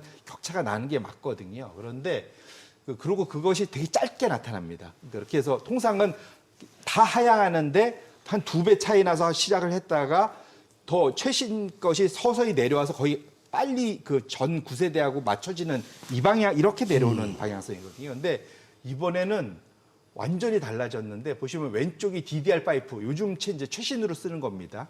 그리고 우측이 DDR4 이미 2020년 이전의 9세대인데 보시면은 지금 가격 상승률이 보면은 지금 스팟 시장 소위 고정거래가 컨트랙 시장 말고 시장에서 바로 샀다 팔다 하는 스팟 시장에서는 지금 DDR5가 한 680% 1년 사이에 올랐는데 DDR4는 1800%나 올랐어요. 그러니까 이게 지금 오히려 지금 둘 다 부족하다 보니까 뭐든 지금 쓸어 담고 있는 거다 이렇게 보셔야 될 것 같고 이러다 보니까 지금 사실은 메모리가 연내에 과연 빠질 수도 있을까 가격이 이런 고민들이 지금 분명 생긴 겁니다. 그러다 보니까 지금 그런 얘기 있잖아요. 저거 판교나 뭐 이런 데 가 보면은 전 세계의 큰 회사들이 다 그 CFO나 이런 사람들이 다 와갖고 맨날 여기서 기거한다며 그 메모리 좀 더 가져가려고 진짜 그렇다고 한답니다. 그래서 심지어는 저 구글의 그 담당자는 1월달에 잘리기까지 삼성전자에서 못 받아와서 네. 잘리기까지도 했다는 그러니까 얘기까지. 그냥 하루 이틀 묵다 가는 게 아니고 아예 달방을 구해가지고 그냥 호텔을 그냥 한 달씩 그냥 그냥 끊고 막, 예. 예, 설득해야 되니까 그걸 잘 확보를 해야 되니까 그래서 이런 일이 벌어지고 있다 하더라고요. 그래서 지금 상황에서는 또 더군다나 지금 애플이 이번에 주가 올라가고 하긴 했지만 지금 애플의 마진을 걱정들 하고 있지 않습니까? 네. 예. 왜냐하면 더군다나 가격도 안 올린다고 그러고 그러면 이제 삼성전자의 스마트폰 부분도 지금 큰일 났습니다. 왜냐하면 한 25% 올리려고 그랬는데 애플도 같이 올려줘야 되는데 네. 애플 안 올리면 삼성전자 혼자 못 올리잖아요. 그렇죠. 그럼 같이 가야 되기 때문에 지금 이제 한쪽에서 올라가면 한쪽에서 빠져야 되는 이제 뭐 이런 상황이 벌어지긴 했는데 어쨌거나 그만큼 지금 상황이 지금 메모리 업체들, 이 공급자들 주도 시장으로 확실하게 바뀌어 있는 것만은 분명하고 이것 자체가 단기간에 끝날 것 같지 않아 보여서 그렇게 놓고 보면 아까 사실은 가격은 컨트랙으로 지금 우리 마진이나 가격이 결정되지 않습니까? 네. 컨트랙은 아까 차트 한번 다시 열어보시면 얼마 안 올랐어요. 30%, 60%밖에 안 올랐거든요. 컨트랙 프라이스는 올라갈 룸이 훨씬 많습니다. 그래서 지금 그래서 이번 1사분기부터 저 고정 거래가를 급격하게 지금 끌어올리겠다는 하는데 이 올리는 속도가 얼마나 더 될지도 지금 지켜봐야 될 것 같아서 당분간 정말로 지금 정말 꿈에 그리는 막 100조, 150조 얘기하는 것들이 호황된 거는 분명 아닌 것 같다. 그것 네. 자체가 이 가격 흐름에서 나타난다 이렇게 보셔야 될 것 같습니다. 아니 대표님은 네. 지금 사실 계속해서 이제 올해는 미국보다는 우리 맞습니다. 국내 증시 수익률이 조금 더 좋을 수 있다. 그래서 더 집중하자 말씀 주셨잖아요. 네, 그 네. 뷰에 변함이 없으신 거예요. 맞습니다. 예. 뭐 저는 여전히 한국 시장은 좋게 봐야 된다고 생각을 하고 있고요. 그다음에 혹시 뭐 원화 때문에 한국 원화 때문에 걱정들 하시는데 아까 말씀드린 대로 그거는 수급이 앞서 있기 때문에 이거는 네. 결국은 해결될 거다. 그걸로 아마 외국인들이 흔들려서 못 들어오는 일은 없을 거다 저는 생각을 하고 있고 이제 수급 차원에서는 국내도 탄탄하고 외국도 들어올 준비가 탄탄히 돼 있다 말씀을 드리고 싶고 마지막으로 좀 남아 있는 것이 조금 밀리긴 했지만 3법 개정안 3차 지금 2월 말 3월 초에는 진행되잖아요. 그러니까 자사주 의무 소각도 되고 거기에 추가적으로 더 준비하고 있는 게 그러니까 소위 이제 주가 억누르기 방지책, 방지법 이게 사실 되게 큰 거거든요. 이제 이와 관련되면 저희 저PBR들, 우리나라 아직도 PBR 0.5배 미만, 0.12배짜리들도 꽤 있습니다. 회사들이 엄청나게 자산 많이 갖고 있는데 이런 회사들은 자식한테 물려주려면은 가격 0.12배들, 0.5배 미만을 0.8배 이상으로 끌어올려야 됩니다. 네. 주주한테 주가 친화적인 방식을 도입하지 않을 방법이 재간이 없어요. 그래서 전반적으로 우리나라가 사실은 지금 잘 나가는 업종 위주로만 지금 많이 갔는데 예. 사실은 그 사이에 아직도 좀 꽤 소외되어 있는 부분들이 올라갈 수 있는 여력이 많고 그거는 법으로 지금 사실은 이미 소위 증명이 될 수 있기 네. 때문에 외국인들 입장에서는 정말로 좀 더 편한 마음으로 들어올 수 있겠다. 그래서 그런 종목들 지금 이제 잘 나가는 종목들 쫓아가시는 것도 좋지만 예. 오히려 그런 저평가된 종목들에 잘 골라서 사갖고 길목치기는 것도 좋은 방법이겠다. 이렇게 말씀드립니다. 그러네요. 확실히 외국인 수급을 보더라도 이 친구들이 코스닥에 화력을 집중해요. 그냥 정책 방향대로 간다고 보는 것 같아요. 맞습니다. 그죠? 예. 거기에다가 마침 우리나라의 주력 산업이 또 반도체였다는 이게 또 딱 맞물리면서 엄청난 장이 서고 있네요. 전 세계에서 필요로 하는 걸 우리가 다 갖고 다 있잖아요. 갖고 있네요. 그러네요. 반도체, 원전, 방산, 조선. 원전, 조선, 그러네요. 기계, 전력 기기, 네. 배터리. 예, 배터리 뭐 다 갖고 있거든요. 그러니까 사실은 뭐랄까 여기 한국에 한 번만 오면은 원하는 건 다 살 수 있습니다. 사실은. 다이소예요? 다만 다이소는 좀 약간 싼 맛이 있어서 고급으로 좀 가시죠. 그러니까 되게 좋은 물건을 싸게 살 수 있는 예, 그런 의미였어요. 네네네. 네. 그러니까. 알겠습니다. 오늘 내용 여기까지 듣겠습니다. 잘 들었습니다. 예, 고맙습니다.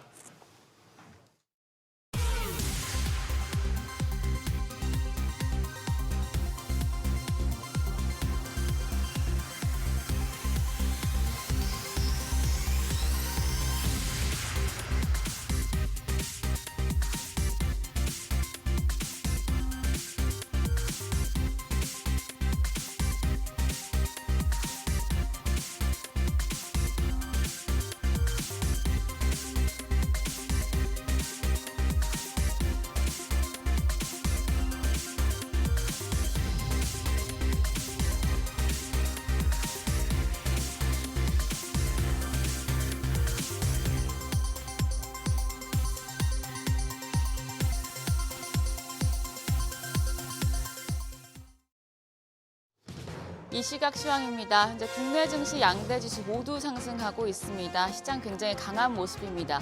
간밤 뉴욕 증시에서 반도체와 AI 주요 투매가 나온 상황이어서 우리 증시도 좀 타격을 받을 법한 상황이지만 코스피는 지금 5,300선마저 돌파하고 있습니다. 0.26% 강세로 5,301포인트 기록하고 있고요.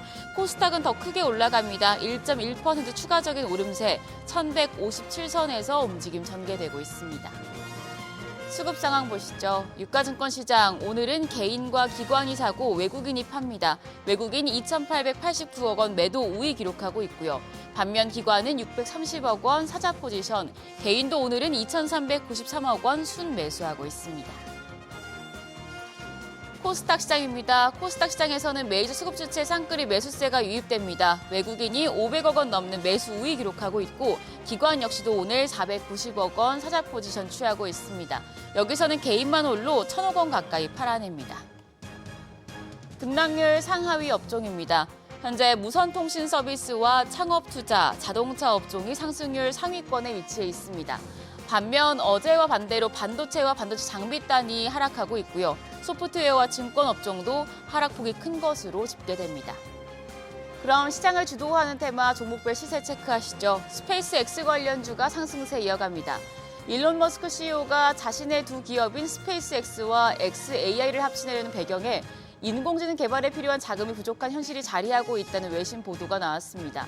스페이스X와 XAI, 머스크의 우주 인터넷과 AI 융합 비전이 구체화되면서 국내 관련주들 주목받고 있는 상황인데요.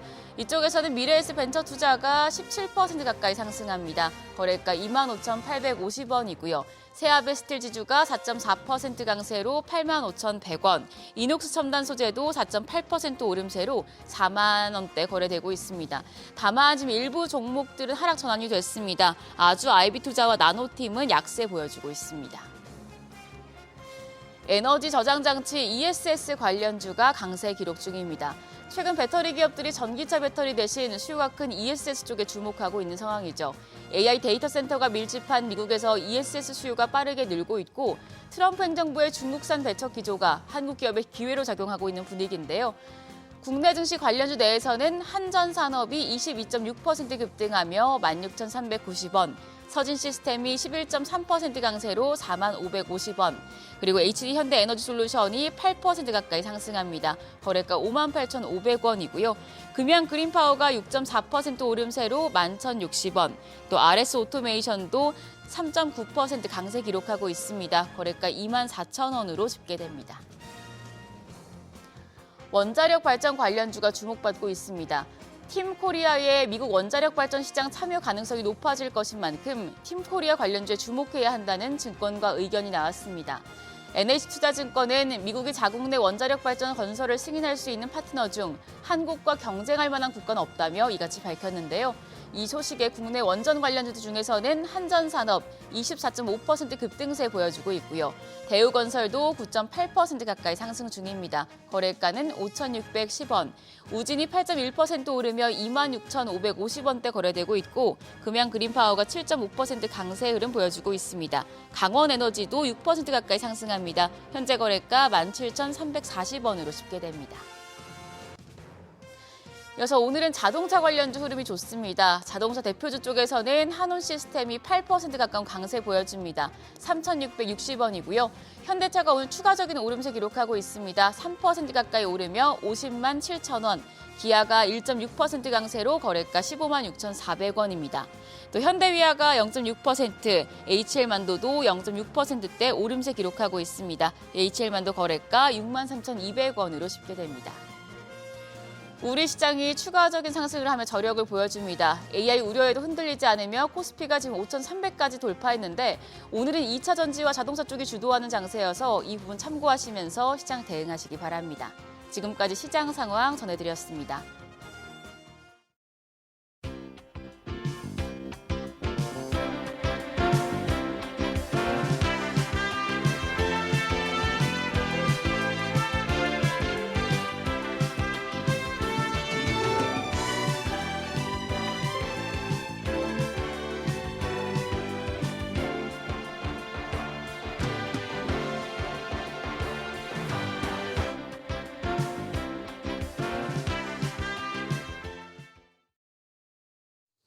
국내 증시 개장 상황 특징 업종 알아보겠습니다. 네, SK증권 경인지점 이재규 차장 나와 계십니다. 어서 오세요. 이차장님. 안녕하세요. 네. 지금 이차장님, 지금 SK증권 이제 지점으로 가시고 나서 지금 고객들 좀 많이 늦었죠?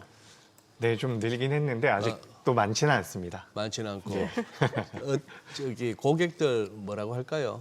어떤 투자 경력이나 아니면 뭐 연령대나 조금 혹시 뭐 꼭 이 차장님 케이스가 아니더라도 요즘 분위기가 어떤가 싶어요. 네, 요즘에 그러니까 그동안 주식 투자를 안 하셨던 분들이 굉장히 많이 찾아오는 것 같습니다. 연령대가 좀 있으신 분들 같은 경우도 네. 이제 뭐 ETF 거래라든지 예. 삼성전자라든지 SK 하이닉스 같은 이런 대형주에 대해서 관심이 굉장히 많이 늘어난 것 같거든요. 네. 그래서 뭐 요즘에 고객 예탁금 같은 경우도 많이 늘었다라고 이야기가 되는데 실제로 우리가 이번 주 월요일 날 한번 급락이 나왔죠. 당시에 네. 이제 예. 개인 투자자분들이 엄청나게 많이 매수를 했다라고 하는데 그 다음날 지금 현재까지의 흐름을 보면 고객 예탁금은 더 늘어나고 있습니다. 그렇기 때문에 시장의 자금이 유동성이 굉장히 풍부한 그런 상황인 것 같습니다. 그 돈이 어디서 오는 것 같습니까? 일단 뭐 가지고 계셨던 돈들도 있는 것 같고 네. 뭐 예적금을 좀 해약해서 나오시는 자금들도 있는 것 같고요. 지금 정부에서는 뭐 다주택자들한테 네. 지금 이제 얼마 안 남았다. 지금 이번 기회에 다 팔아라 네. 뭐 하고 있던데. 그것도 좀 영향이 있는 것 같습니다. 지금 뭐 근데 주택- 누가 삽니까? 뭐 대출이 돼야 그죠. 집을 사지. 그래서 참 애매한 부분이 있는 것 같은데 예. 그래도 일단 우리가 수치로 봤을 때는 네. 지금 고객 예탁금뿐만 아니라 예. 우리가 이제 CMA 계좌라고 예, 이제 예, 예. 자금을 운용할 수 있는 여러 가지 방법 중에 계좌 중에 하나가 있는데 CMA 같은 경우도 지금 잔고가 100조가 넘게 쌓여 있는 걸로 알고 있거든요.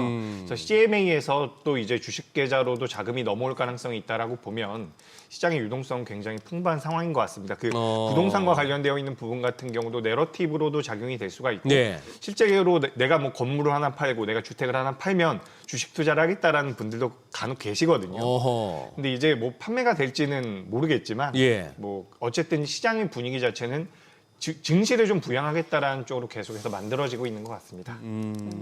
아니 보면은 미국도 그렇고 우리 시장도 순환매가 굉장히 빠르게 나타나고 있어요. 오늘은 보니까 또 2차 전지 쪽으로 좀 수급이 쏠리고 있고 원전도 그렇고요. 이럴 때는 어떤 전략이 좋은 거예요? 그냥 뭐 좀 괜찮은 섹터 종목들 대장주 계속 들고 있는 게 좋은 거예요? 네, 이게 참 어려운 것 같습니다. 정말 시장이 밀리면 이게 왜 시장이 과하게 밀렸고 네. 우리나라 기업들의 펀더멘탈이 이렇기 때문에 여기선 좀 참으시고 보유를 하시면 수익이 날 수 있습니다. 이렇게 설명을 드리면 되는데 일단 지금 우리나라 시장이 단기적으로 가파르게 올라온 부분은 맞아요. 네. 그렇기 때문에 언제든지 조정을 좀 나올 수 있다는 관점을 가져주시고 다만 지금 주식이 아예 없다라고 한다면 소외될 가능성이 있다라고 저는 생각이 되거든요. 그래서 최근에 뭐 ETF 쪽으로 자금이 많이 들어온다라고 하는데 대다수의 대형주들 같은 경우는 지금 쉽게 꺾일 것 같지가 않습니다. 사실 이번 주 월요일 날 우리나라 시장이 급락이 나오고 나서 너무 과하게 밀렸다라고 생각을 했기 때문에 어제는 반등이 나올 거라고 생각을 했거든요. 네, 네. 근데 이렇게까지 강하게 나올 줄은 몰랐어요. 그러니까 월요일 날 나왔었던 하락분을 전부 다 되돌리는 흐름이 나왔기 때문에 우리나라 시장이 굉장히 강하고 그런 관점이라고 한다면 다시 한번 시세가 이어질 가능성이 있다라고 저는 생각을 하고 있습니다. 물론 지금 시장의 유동성이 가장 큰 트리거가 될 수 있다라는 분석도 있지만 추가적으로 지금 삼성전자와 SK하이닉스 같은 경우는 예상이 되고 있는 실적 가이던스가 계속해서 상향이 되고 있거든요. 그래서 우리가 실적을 기반으로 했을 때 밸류를 측정해 본다면 우리나라 시장은 더 올라가는 게 맞다라는 말씀은 드리고 싶습니다. 다만 속도의 문제고 개인 투자자분들 입장이나 초보 투자자분들 입장에서는 처음에 내가 가지고 있는 자금을 지금 현재 시점에서 모두 다 투입을 하게 되면 지수 자체나 종목 자체가 조정을 좀 받을 때 버텨내기가 좀 어렵습니다. 그렇기 때문에 분할 매수의 관점으로 이렇게 좀 의견을 드리고 오늘 뭐 2차 전지가 또 강하게 올라오고 있는데 대형주 단에서의 선순환이 좀 이어지지 않나라고 생각이 돼서 이 부분 체크하시면 좋을 것 같고 단기적으로도 시장이 좋다라고 보지만 또 중장기적으로 보신다면 뭐 실적이 잘 나올 수 있는 산업재 같은 경우도 매력적일 수 있다라는 말씀 드리겠습니다. 산업재면은 어디를 말씀하시는 거예요? 뭐 조선과 방산 같은 거는 저는 굉장히 매력적일 수 있다라고 생각을 해요. 어제 같은 경우도 조선주들이 오랜만에 반등이 나왔는데 오늘 보니까 조선 쪽에 대해서 모멘텀이 될 만한 내용들이 몇 개 있더라고요. 네. 카타르에서 뭐 LNG 운반선을 200척 정도를 발주를 하겠다. 그중에서 뭐 원래 70척 정도 이제 발주를 한다라고 이야기가 나왔다가 120척 정도가 늘어났거든요. 그래서 여기서 우리나라 기업들이 뭐 3분의 1이라도 수주를 따온다라고 한다면 실적에 대한 상향 가이던스가 나올 확률이 높다라는 거죠. 우리나라 기업들이 이제 뭐 도크가 전부 다 채워져 있다라고는 하지만 지금 계속해서 이제 증설 이야기들도 나오고 있거든요. 네. 최근에 뭐 우리나라 삼성전자와 SK하이닉스가 뭐 디램이라든지 낸드 쪽에 대한 쇼티지가 나오면서 증설을 하기가 어려운 상황이거든요. 실제로 지금 우리나라 삼성전자와 SK하이닉스가 가지고 있는 공장 자체에도 여유 공간이 거의 없다라고 이야기가 되고 있습니다. 삼성전자를 예로 들자면 P4 공장 같은 경우는 공정이 전환이 되고 있는 과정이고요. P5 같은 경우에도 여유 공간이 없기 때문에 증설을 하기가 어려운 상황이거든요. 근데 삼성전자와 SK하이닉스 입장에서는 이 현물 가격이 계속해서 올라가고 있는 상황에서 무리하게 증설을 한 이후에 나중에 이제 피크를 찍게 되고 이제 수요 자체가 줄어들게 된다면 그에 따른 리스크를 회피하기 위해서 지금 그 증설 자체를 제한적으로 만들 가능성이 높습니다. 비슷합니다. 조선 같은 경우도 지금 우리나라가 꽉 채워져 있는 상황인데 그동안 증설을 하진 않았었거든요. 근데 증설 속도가 너무 느리다라는 단점이 있었는데 여기서 이제 캐펙스 투자가 어느 정도 나오고 있다라는 것은 뭐 조선 업에 이제 종사하시는 분들이 저보다야 잘 알겠죠. 그러니까 뭐 가능성이 있거나 성장성에 대한 베팅이 어느 정도 들어간다는 관점으로 본다면 매력적이고 지금 미국에서 정부 같은 경우도 계속해서 해외 조선소, 그러니까 예를 들어서 미국에서 배를 한 척 건조하는데 드는 비용이 네. 우리나라에서 5척, 6척 건조하는 비용과 거의 비슷하다라고 이야기가 돼요. 그렇다라고 한다면 미국 입장에서는 동맹 국가인 우리나라를 어떻게 보면 같이 협업하지 않을 이유는 없다라는 예. 거죠. 그렇죠. 그런 관점에서는 저는 조선주 같은 이런 산업재도 괜찮을 것 같고요. 뭐 방산 쪽 같은 경우도 최근에는 주가 흐름이 그렇게 탄력적이진 못하지만 방산주들 같은 경우도 글로벌 정세에 따라서 수혜를 받을 가능성이 높고 오늘 원전 쪽도 오랜만에 좀 올라오고 있는데 원전만 올라온 것도 아니고 지금 태양광 같은 경우도 같이 좀 올라오고 있거든요. 태양광 같은 경우는 뭐 우주항공과 관련돼서 일론 머스크가 뭐 우주에 발사를 해서 우주 쪽에다가 데이터 센터를 짓겠다. 이 내용에서 이제 태양광 발전도 좀 연결이 되고 있는 것 같은데 사실 전반적으로 뭐 에너지원이 부족하다라는 이야기들이 많이 나오고 있죠. 그런 관점에서 원전 쪽과 뭐 태양광 같은 경우도 지금 시장에서 좀 부각이 되고 있지 않나. 그래서 지금 삼성전자와 SK하이닉스가 없는 투자자분들 같은 경우는 소외감을 많이 느낄 수 있는 상황인데 그 외의 종목군들도 최근에 좋아요. 주가 흐름 잘 나오고 있기 때문에 선순환의 관점으로 본다면 대형주 위주로 그리고 우리가 조금 잊고 있었던 부분들이 이제 실적이 막 나오잖아요. 네. 실적 시즌에 실적적인 가이던스가 잘 나올 수 있는 기업들 위주로 보신다면 선순환 관점에서 우리 시장은 견조한 모습을 보일 확률이 높겠다라는 말씀 드리겠습니다. 네. 자, 지금 뭐 1분봉을 펼쳐놓고 이렇게 보고 있는데 지수가 춤을 춥니다. 춤을 추고 이제 뭐 외국계 국내 할 것 없이 삼성전자 하이닉스 실적 전망치 상향하기 바쁘잖아요. 어떻게 보면 뭐 AI 붐이 이렇게까지 되고 데이터 센터 구축 붐이 이렇게까지 강하게 될 줄은 너도 모르고 나도 몰랐다 하면 할 말은 없어요. 할 말은 없는데 그래요. 이것도 이 차장님하고 저하고 약간 이렇게 힘 빠져 하는 지수에다가 힘을 한번 보태봅시다. 죽는 소리 한번 해봅시다. 죽는 소리 하면 또 시장이 갈 것 같은데 우리 밤꿀이니까 약간 조짐이 보이기 시작해요. 그 조짐 평소에 어떤 과거에 경험했던 그 고점 조짐이 이렇게 몇 가지 관찰되는데 이번에는 그러한 과거의 학습 효과도 다 무위로 돌릴 수 있을 정도로 돈 많아. 아직도 110몇 조가 기다리고 있어. 그리고 정부가 용납을 안 해. 장 빠지는 거를. 네. 누구를 동원하든 뭐 이런 식으로 믿고 갈 것 같으면은 과거 그거 들이대지 말아 해야 되는데 첫째는 조금만 이렇게 어떤 종목에 대한 부정적인 뷰가 제시되면은 바로 공부 타령이 나옵니다. 야, 너 나가서 공부 좀 더 하고 와라 이럽니다. 이게 2020년, 21년에 겪어봤지만 그게 이제 고점 조짐이 하나고 또 하나 이제 경제 채널들이 개편을 해요. 개편을 하는데 새벽부터 밤까지 죄다 종목만 디립다 파겠다고 가요. 그것이고 지표고 네. 정책이고 쓸데없는 소리 하지 말고 종목만 가자 이건데 이것도 제가 경험한 바로는 고점 지붕의 하나입니다. 뭐 그렇긴 한데 살짝 봐 이러니까 올라가는 거 봐 이거 빠질 듯 하던 지수가 오 그래 저 이진우 또 헛소리 한다 하면서 그래 그런 애들이 너 같은 애들이 많아 이건 장이 가는 거야 이런 분위기예요. 예. 여기다 한번 조금 더 우리 이 차장님도 한번 힘을 보태주시죠 지수에. 네, 일단 예. 저도 좀 힘을 보태보겠습니다. 그러니까 예. 기술적으로 우리가 시장을 분석할 때 대다수의 투자자분들은 뭐 차트에 줄을 쭉쭉 긋고서 왜 그렇게 기술적인 분석을 하냐라고 말씀을 하시지만 우리가 이제 기관 투자자나 외국인 투자자 같은 경우 기술적인 이런 자료를 가지고 있거든요. 근데 지금 우리나라 코스피와 코스닥 같은 경우는 주가와 밑에 있는 이동평균선의 이 이격도가 있습니다. 이격도가 작년 10월 달 같은 경우도 많이 벌어졌었던 경우가 있거든요. 당시에 지금 제가 제 HTS를 보면 작년 10월 달 11월 3일 같은 경우는 120일 이동평균선과 이격도가 약 25% 정도가 벌어져 있었던 상황이에요. 근데 지난 수요일, 지난주 같은 경우, 지난주 금요일이죠. 지난주 금요일에도 25%, 26% 정도가 벌어졌거든요. 이런 상황이 되면 단기적으로 과열이라고 보는 부분들이 있습니다. 그렇기 때문에 기관들과 외국인들의 매도세가 좀 나올 수 있다라는 말씀 드리면서 저도 시장 상승에 좀 힘을 보태고 싶은데 네. 그래도 일단 좀 긍정적인 이야기를 말씀드리고 싶은 네, 것은 네, 시장에 네. 대해서 긍정적인 네. 말씀 드리고 싶은 것은 우리가 이번 주 월요일에 급락이 나왔습니다. 그리고 나서 화요일 같은 경우는 반등이 굉장히 강하게 나왔는데 미국보다 훨씬 더 강하게 나왔거든요. 그래요? 저는 실질적으로 우리나라 시장이 지금 상승할 수 있는 가장 큰 원동력은 결국에는 삼성전자와 SK하이닉스가 AI라는 큰 트렌드 안에서 가장 큰 실질적인 넘버가 찍히는 성장을 하고 있다는 부분입니다.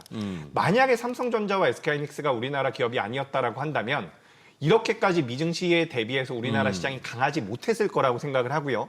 그래서 그에 따른 수혜를 받을 수 있는 기업이 우리나라 1, 2위 기업이고 그 아랫단에 보시면 뭐 현대차라든지 2차전지라든지 그 더 밑으로 내려가게 되면 조선과 방산 기업들이 있는데 전부 다 이제 특색이 있는 기업들이라는 거죠. 이 기업들이 현재 우리나라 시장에서 부각이 되고 글로벌 시장에서 우리나라 기업들의 입장에서도 수혜를 받을 수 있는 기술력을 가지고 있다. 네. 전 이게 굉장히 크다라고 생각을 하거든요. 사실 저는 최근에는 미증시가 좀 밀린다라고 하더라도 우리나라 시장은 일단 내러티브가 좀 다르다라고 생각을 하고 있습니다. 아하. 샌디스크 계속해서 올라가고 있고요. 마이크론 올라가고 있는데 어제 같은 경우는 뭐 SK하이닉스, 뭐 샌디스크라든지 관련돼서 SSD 쪽에 대한 기업들의 주가름이 좋았거든요. 전 세계에서 랜드 쪽에 대해서 점유율 1위 기업이 삼성전자입니다. 약 30% 정도를 가지고 있고요. 마이크론 같은 경우는 3위, 4위권의 기업이라고 보시면 좋을 것 같거든요. 우리나라 기업들이 더 상단에 있기 때문에 그에 따른 수혜를 받을 수 있다. 결국에는 AI란 트렌드에서 우리나라 기업들이 가장 잘하고 있다는 거고 두 번째는 정부의 정책적인 부분도 우리가 무시할 수 없다라고 맞아요. 생각을 하고 네. 있습니다. 그렇기 때문에 지금 우리 시장을 좀 독자적으로 볼 필요도 있지 않을까라고 생각이 돼서 요건 이제 어떻게 보면 시장이 좋을 것이다라는 이야기라서 지수가 또 빠질 수가 있는데 일단 저는 긍정적으로 보고 있는 부분들이 분명히 있습니다. 예. 네. 아니 이제 섹터 순환매도 빠르게 좀 일어나고 있는 상황에서 어찌됐건 좀 반도체가 약간 쉴 때 보면 우리나라에서 뭐 2차 전지라든지 아니면 자동차가 좀 움직여주고 이런 모습이고 바이오는 어때요? 바이오는 약간 좀 소외된 측면이 있는 것 같은데 물론 종목별로 이제 좀 다르긴 합니다만 뭐 앞서 ABL 바이오 주가 변동성도 굉장히 컸었고 또 그 이전에 알테오젠이 있었고 이렇잖아요. 네. 예. 어제 또 노보노디스크는 많이 빠졌던데. 네. 예. 지금 제약바이오가 두 번의 악재가 있었죠. 네. 알테오젠 같은 경우도 한번 로열티가 예상보다 줄어들었다는 내용이 있었고 예. ABL 바이오 같은 경우는 협력하고 있는 기업에서 ABL 바이오의 그런 기술 이전을 받은 물질에 대해서 요 임상 속도를 좀 조정할 수 있다는 내용들이 나왔거든요. 그런 내용들이 나오면서 뭐 알테오젠도 한번 급락이 나왔고 ABL 바이오도 급락이 나왔는데 현재 코스닥 기준으로 봤을 때 시가총액이 가장 큰 제약 바이오는 알테오젠이고요. 두 번째는 이제 삼천당 제약으로 올라왔거든요. 근데 삼천당 제약 같은 경우는 또 주가 흐름이 굉장히 잘 나오고 있습니다. 네. 전반적으로 이제 제약 바이오가 반도체라든지 실적이 나오는 업종들에 비해서 최근에 뒤처져 있는 모습이지만 그래 전반적인 기조로 봤을 때는 제약 바이오 같은 경우도 종목별 선별은 필요하지만 우상향은 다시 한번 만들어질 가능성이 높다. 라고 생각을 하고 있습니다. 이번에 그 케빈 워시가 지명이 되면서 시장에서 많은 이야기들이 있죠. 금리 인하를 안 할 수도 있다는 내용도 나오고요. 양적 긴축을 하겠다. 이런 내용들이 나오면서 또 금리 인하에 대해서 수혜를 받을 수 있는 종목들의 변동성이 굉장히 크게 나왔는데 그런 내용들이 월요일 날 나오면서 시장에 대한 그런 불안감이 굉장히 증폭이 됐었거든요. 네네. 근데 제가 앞서 말씀드렸다시피 우리나라 같은 경우는 다른 모멘텀이 더 강하기 때문에 케빈 워시 쪽에 대한 그런 부담이 되는 내용들이 큰 영향을 미치지 못했다라고 생각을 하고 있고 제약바이오 같은 경우도 비슷한 관점으로 본다면 케빈 워시로 인해서 금리 인하가 안 될 가능성은 전 낮다라고 생각을 한다라는 거죠. 케빈 워시가 아무리 매파적인 사람이라고 하더라도 극단적인 예를 들어보죠. 예. 저는 케빈 워시가 극단적으로 이제 매파적인 성향을 보이진 않을 거라고 생각을 하는데 만약에 극단적으로 매파적인 성향을 가지고 있다라고 하더라도 FMC 같은 경우는 혼자서 결정할 수 있는 게 없습니다. 그렇죠. 어쨌든 투표를 해야 되는 예. 부분이기 때문에 물론 방향성을 만들어갈 수가 있겠지만 투표권은 어쨌든 한 장입니다. 그렇기 때문에 우리가 큰 흐름 자체는 바뀌지 않는다라는 관점으로 본다면 금리 인하는 이어질 가능성이 높다라고 보여지고 제약바이오 같은 경우는 변동성이 크기 때문에 이제 투자하시는 분들이 삼성전자나 현대차나 좀 안정적으로 올라갈 수 있는 기업들을 좀 보다 보면 네. 상대적인 메리트가 좀 떨어질 수는 있거든요. 하지만 또 올라갈 때는 잘 올라갈 수 있는 쪽이 제약바이오이기 때문에 비중 조절을 어느 정도 하시면서 공략을 해보시면 전 제약바이오 같은 경우도 다시 한번 우상향이 가능하지 않을까라는 말씀 드리겠습니다. 네. 지금 이제 일론 머스크가 같이 소유하고 있는 스페이스X하고 이 스타트업 XAI하고 예. 이 이제 합병한다 뭐 이런 얘기가 들리지 않습니까? 네. 뭐 그리고 또 스페이스X 아직 IPO 일정은 안 잡혔나요? 금년에 하나요? 한 6월 정도 6월 정도예요? 네, 6월, 7월 이렇게 좀 이야기가 나오고 있는 것 같은데 일단 스페이스X와 뭐 XAI가 합병을 하면 네. 우리가 기업들이 합쳐지게 됐을 네. 경우에 가치가 1과 1이었다라고 한다면 1 더하기 1은 2인 것처럼 가치가 책정이 되는 게 아니라 시너지 효과가 있기 때문에 네. 1 더하기 1은 3 정도로 우리가 책정을 한다라는 관점으로 본다면 지금 관련되어 있는 이벤트 같은 경우는 시장에선 부각이 되고 있는 것 같아요. 예. 그리고 이제 우리가 스페이스X뿐만 아니라 우주산업 같은 경우는 원래 굉장히 많은 비용이 들었거든요. 그렇죠. 가장 비효율적인 운송 수단이다. 라는 말을 우리가 로켓 쪽이나 우주항공 쪽에 대해서 이야기를 많이 했었는데 과거에는 탐사 위주로 산업 진행이 됐었던 분야라고 한다면 이젠 실질적으로 산업을 만들겠다라는 내용이거든요.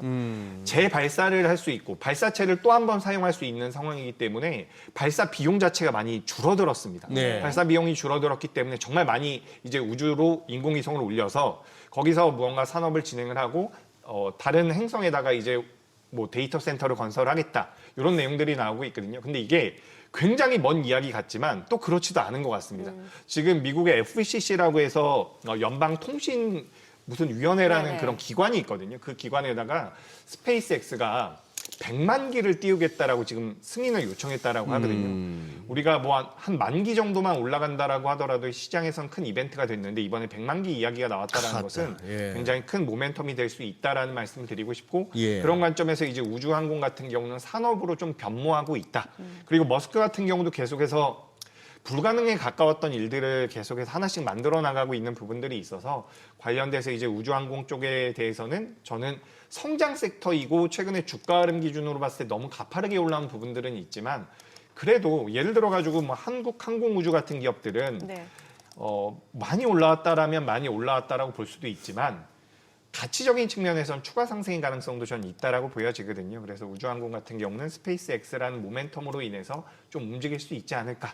전 그렇게 판단하고 있습니다. 근데 우리 국내에 그 재료와 관련해서 요거는 관련주입니다. 한번 눈여겨보십시오 할 만한 종목이 있긴 있습니까? 기업이? 네, 몇 개 있긴 합니다. 근데 네. 이게 예. 정말 많이 올랐어요. 일단 이미? 미래에셋벤처. 이미? 네. 아, 뭐 미래에셋증권도 마찬가지고요. 그리고 HVM이라는 기업도 지금 주가가 작년부터 3배 정도가 올라왔거든요. 허허 벌써. 네. 작년 뭐 11월 달, 12월 달에 3만 원대 기업이었던 예. 기업이 9만 원대까지 올라왔기 때문에 HVM이라는 기업도 있고 스피어라는 기업도 있는데 또 이제 스피어 참 예. 자주 언급되더니. 예, 네. 그렇습니다. 그리고 세아 베스틸 지주라는 기업도 관련해서 이제 많이 언급이 되고 있죠. 가치적인 측면으로 본다면 세아 베스틸 지주가 그래도 좀 매출이 나오고 안정적인 기업이라고 볼 수가 있는데 우주항공 산업이 너무 투자하고 싶다라고 한다면 전 ETF 보시는 게 좀 좋을 것 같아요. 예. 하기야 그 1120. 아니 근데 이사장님 질문지에는 없었습니다만 이 와중에 지금 SK텔레콤만 유난히 날아가는데 오늘 지금 장중 개장할 때 벌써 개법으로 출발해 많이 출렁거립니다. 여기 SK텔레콤만 특별히 움직일 만한 뭐가 있었습니까? 일단 SK텔레콤이 네. 그 엔트로픽이라는 AI 회사에 투자를 했다라는 내용들이 있거든요. 그러니까 그래요? 엔트로픽이라는 기업이 오픈 AI와 경쟁 구도에 있는 기업이라고 보시면 좋을 것 같습니다. 그래서 거기에 투자했다라는 지분 가치가 어느 정도 반영이 되고 있는 것 같고 전반적으로 SK그룹 같은 경우도 지배구조 개편을 좀 하고 있는 것 같아요. 산업 자체를 좀 획일화시키고 통폐합이라기보다는 일괄적으로 사업을 AI 쪽이라든지 뭐 그리고 반도체 쪽이라든지 이런 쪽에 대해서 약간 비효율적인 것은 쳐내고 그리고 효율적인 것을 살려내겠다라는 이런 관점이 좀 부각이 되고 있는 것 같거든요. 그래서 실제로 우리가 통신주가 아니라 지금 이제 SK텔레콤은 AI라든지 AI 인프라 쪽에 대한 기업으로 보시는 게 맞을 것 같습니다. 우리가 과거에 뭐 엔비디아 주가가 많이 올라갔을 때 메타라든지 다른 기업들에 대해서 이야기를 했을 때 이 기업들이 DB를 많이 가지고 있다. 개인 투자자분들의 정보를 많이 가지고 있다. 개인 투자자가 아니라 개인 고객들의 정보를 많이 가지고 있다. 이런 이야기들이 많았는데 SK텔레콤 같은 경우도 엄청난 그런 고객이 정보를 가지고 있고 그런 정보를 통해서 AI 기반해서 성장을 한다라고 한다면 엔트로픽과의 그런 시너지가 나올 수 있지 않을까 저는 그렇게 생각이 돼서 좀 독자적인 흐름이 나오고 있지 않나라는 생각이 AI라는 모멘텀으로 인해서 만들어지고 있다라고 보여집니다. 이 분위기가 흐름이 보니까 이제 그 우리가 일론 머스크를 갖다가 거의 일주일에 몇 번씩은 주식하는 분들이 입에 올리잖아요. 그 이름을. 이제 머지않은 이제 피터틸 타령을 할 것 같아요. 엔트로픽이 이제 슬슬 이제 좀 전면에 등장하는 느낌입니다. 근데 이게 제가 아까 전에 우리 스페이스X도 잠깐 이야기했는데 예. 살짝 우려되는 게 뭐냐면 스페이스X가 만약에 상장이 되면 우주항공 관련주들은 그때가 끝물일 수도 있겠다라는 생각이 들어요. 어디 미국 우리 다 전체적으로. 그러니까 큰 기업이 상장을 하게 되면 자금이 그쪽으로 몰려 들어갈 가능성이 네네. 높죠. 예전에 우리 2차 전지 때도 LG 에너지 솔루션 상장되면서 자금이 한번 많이 몰려 들어갔던 기억이 있거든요.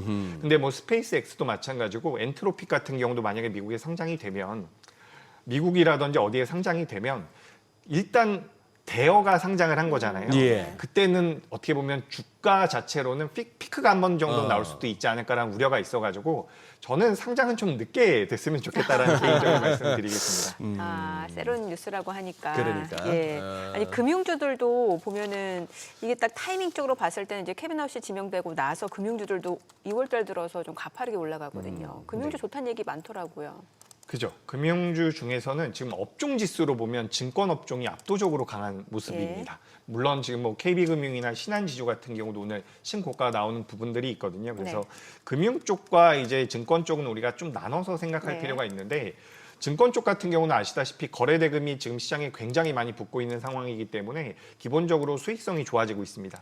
게다가 예전에 우리 방송에서도 한번 다룬 적이 있는데 거래 시간 자체를 늘리겠다라고 이야기가 되고 있죠. 그렇게 네. 되면 또 증권주들은 수익성이 추가적으로 개선이 될 가능성이 높기 때문에 시장에서 좀 트렌디하고 성장할 수 있는 쪽으로 공략해 본다라고 한다면 뭐 반도체라든지 성장주가 있을 테고 좀 안정적으로 내가 수익을 가져가고 싶다라고 한다면 증권주들도 굉장히 매력적입니다. 그리고 지금 은행주들 같은 경우도 신고가로 올라가고 있는데 네. 요거는 뭐 사실 금리 인하에 대한 수혜를 받을 수 있다라고 분석을 할 수도 있어요. 그러니까 금융주들 같은 경우는 금리 인하와 금리 인상 각 케이스마다 둘 다 수혜를 받을 수 있다라고 우리가 분석은 할 수가 있거든요. 근데 기본적으로 우리나라에선 지금 3차 상법 개정이 3월 달에 진행이 될 가능성이 높고 그렇다라고 한다면 자사주를 많이 보유하고 있는 기업이나 주주환원 쪽에 대해서 앞장서서 진행할 수 있는 기업들을 본다면 또 우리나라 금융주들, 은행주들이 될 확률이 높거든요.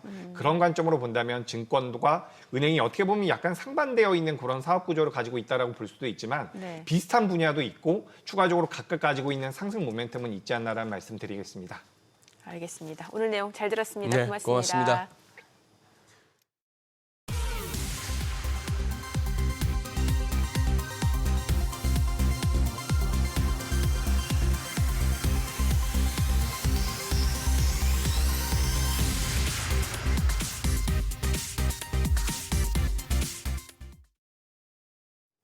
이제 요즘에는 보면 유가증권 시장만 놓고 봤을 때는 개인과 외국인의 치열한 매매 공방이 좀 펼쳐지더라고요. 어제장에서는 개인들 많이 팔더니 오늘은 또 많이 삽니다. 아, 그러네요. 예. 서로 이 엇갈리는 게 개인하고 외인이 좀 네. 그런 것 같아요. 네. 아, 이따 또 직설 후반부쯤에 잠시 스튜디오 들어서 또 헛소리를 하면 해야 되나? 지수가 또 힘이 빠지네. 직설 후반부요? 어. 출연하시기로 한 거. 아니 그건 아닌데 그냥 잠시 들어서 한 잠깐만요 해가지고 손석구 앵커 마이크 뽑아가지고 저기요 이거 시장 큰일 났어요 한마디만 야. 하면 쫙 올라갈 것 같아요. 뭔가 진방꿀의 위력을 보여줄 수 진방꿀의 있다는 위력을 거죠. 한번 보여드리고 싶은데. 네. 예. 저희 방송 중에 전해드린 내용과 관련해서 모든 투자 판단의 책임은 투자자분들께 있다는 점 알려드립니다. 네, 세상의 모든 돈 되는 정보 머니쇼 오늘은 여기서 인사드리겠습니다. 여러분의 모든 경제 SBS 비즈가 함께하겠습니다. 저희는 내일 오전 8시에 찾아뵙겠습니다. 고맙습니다.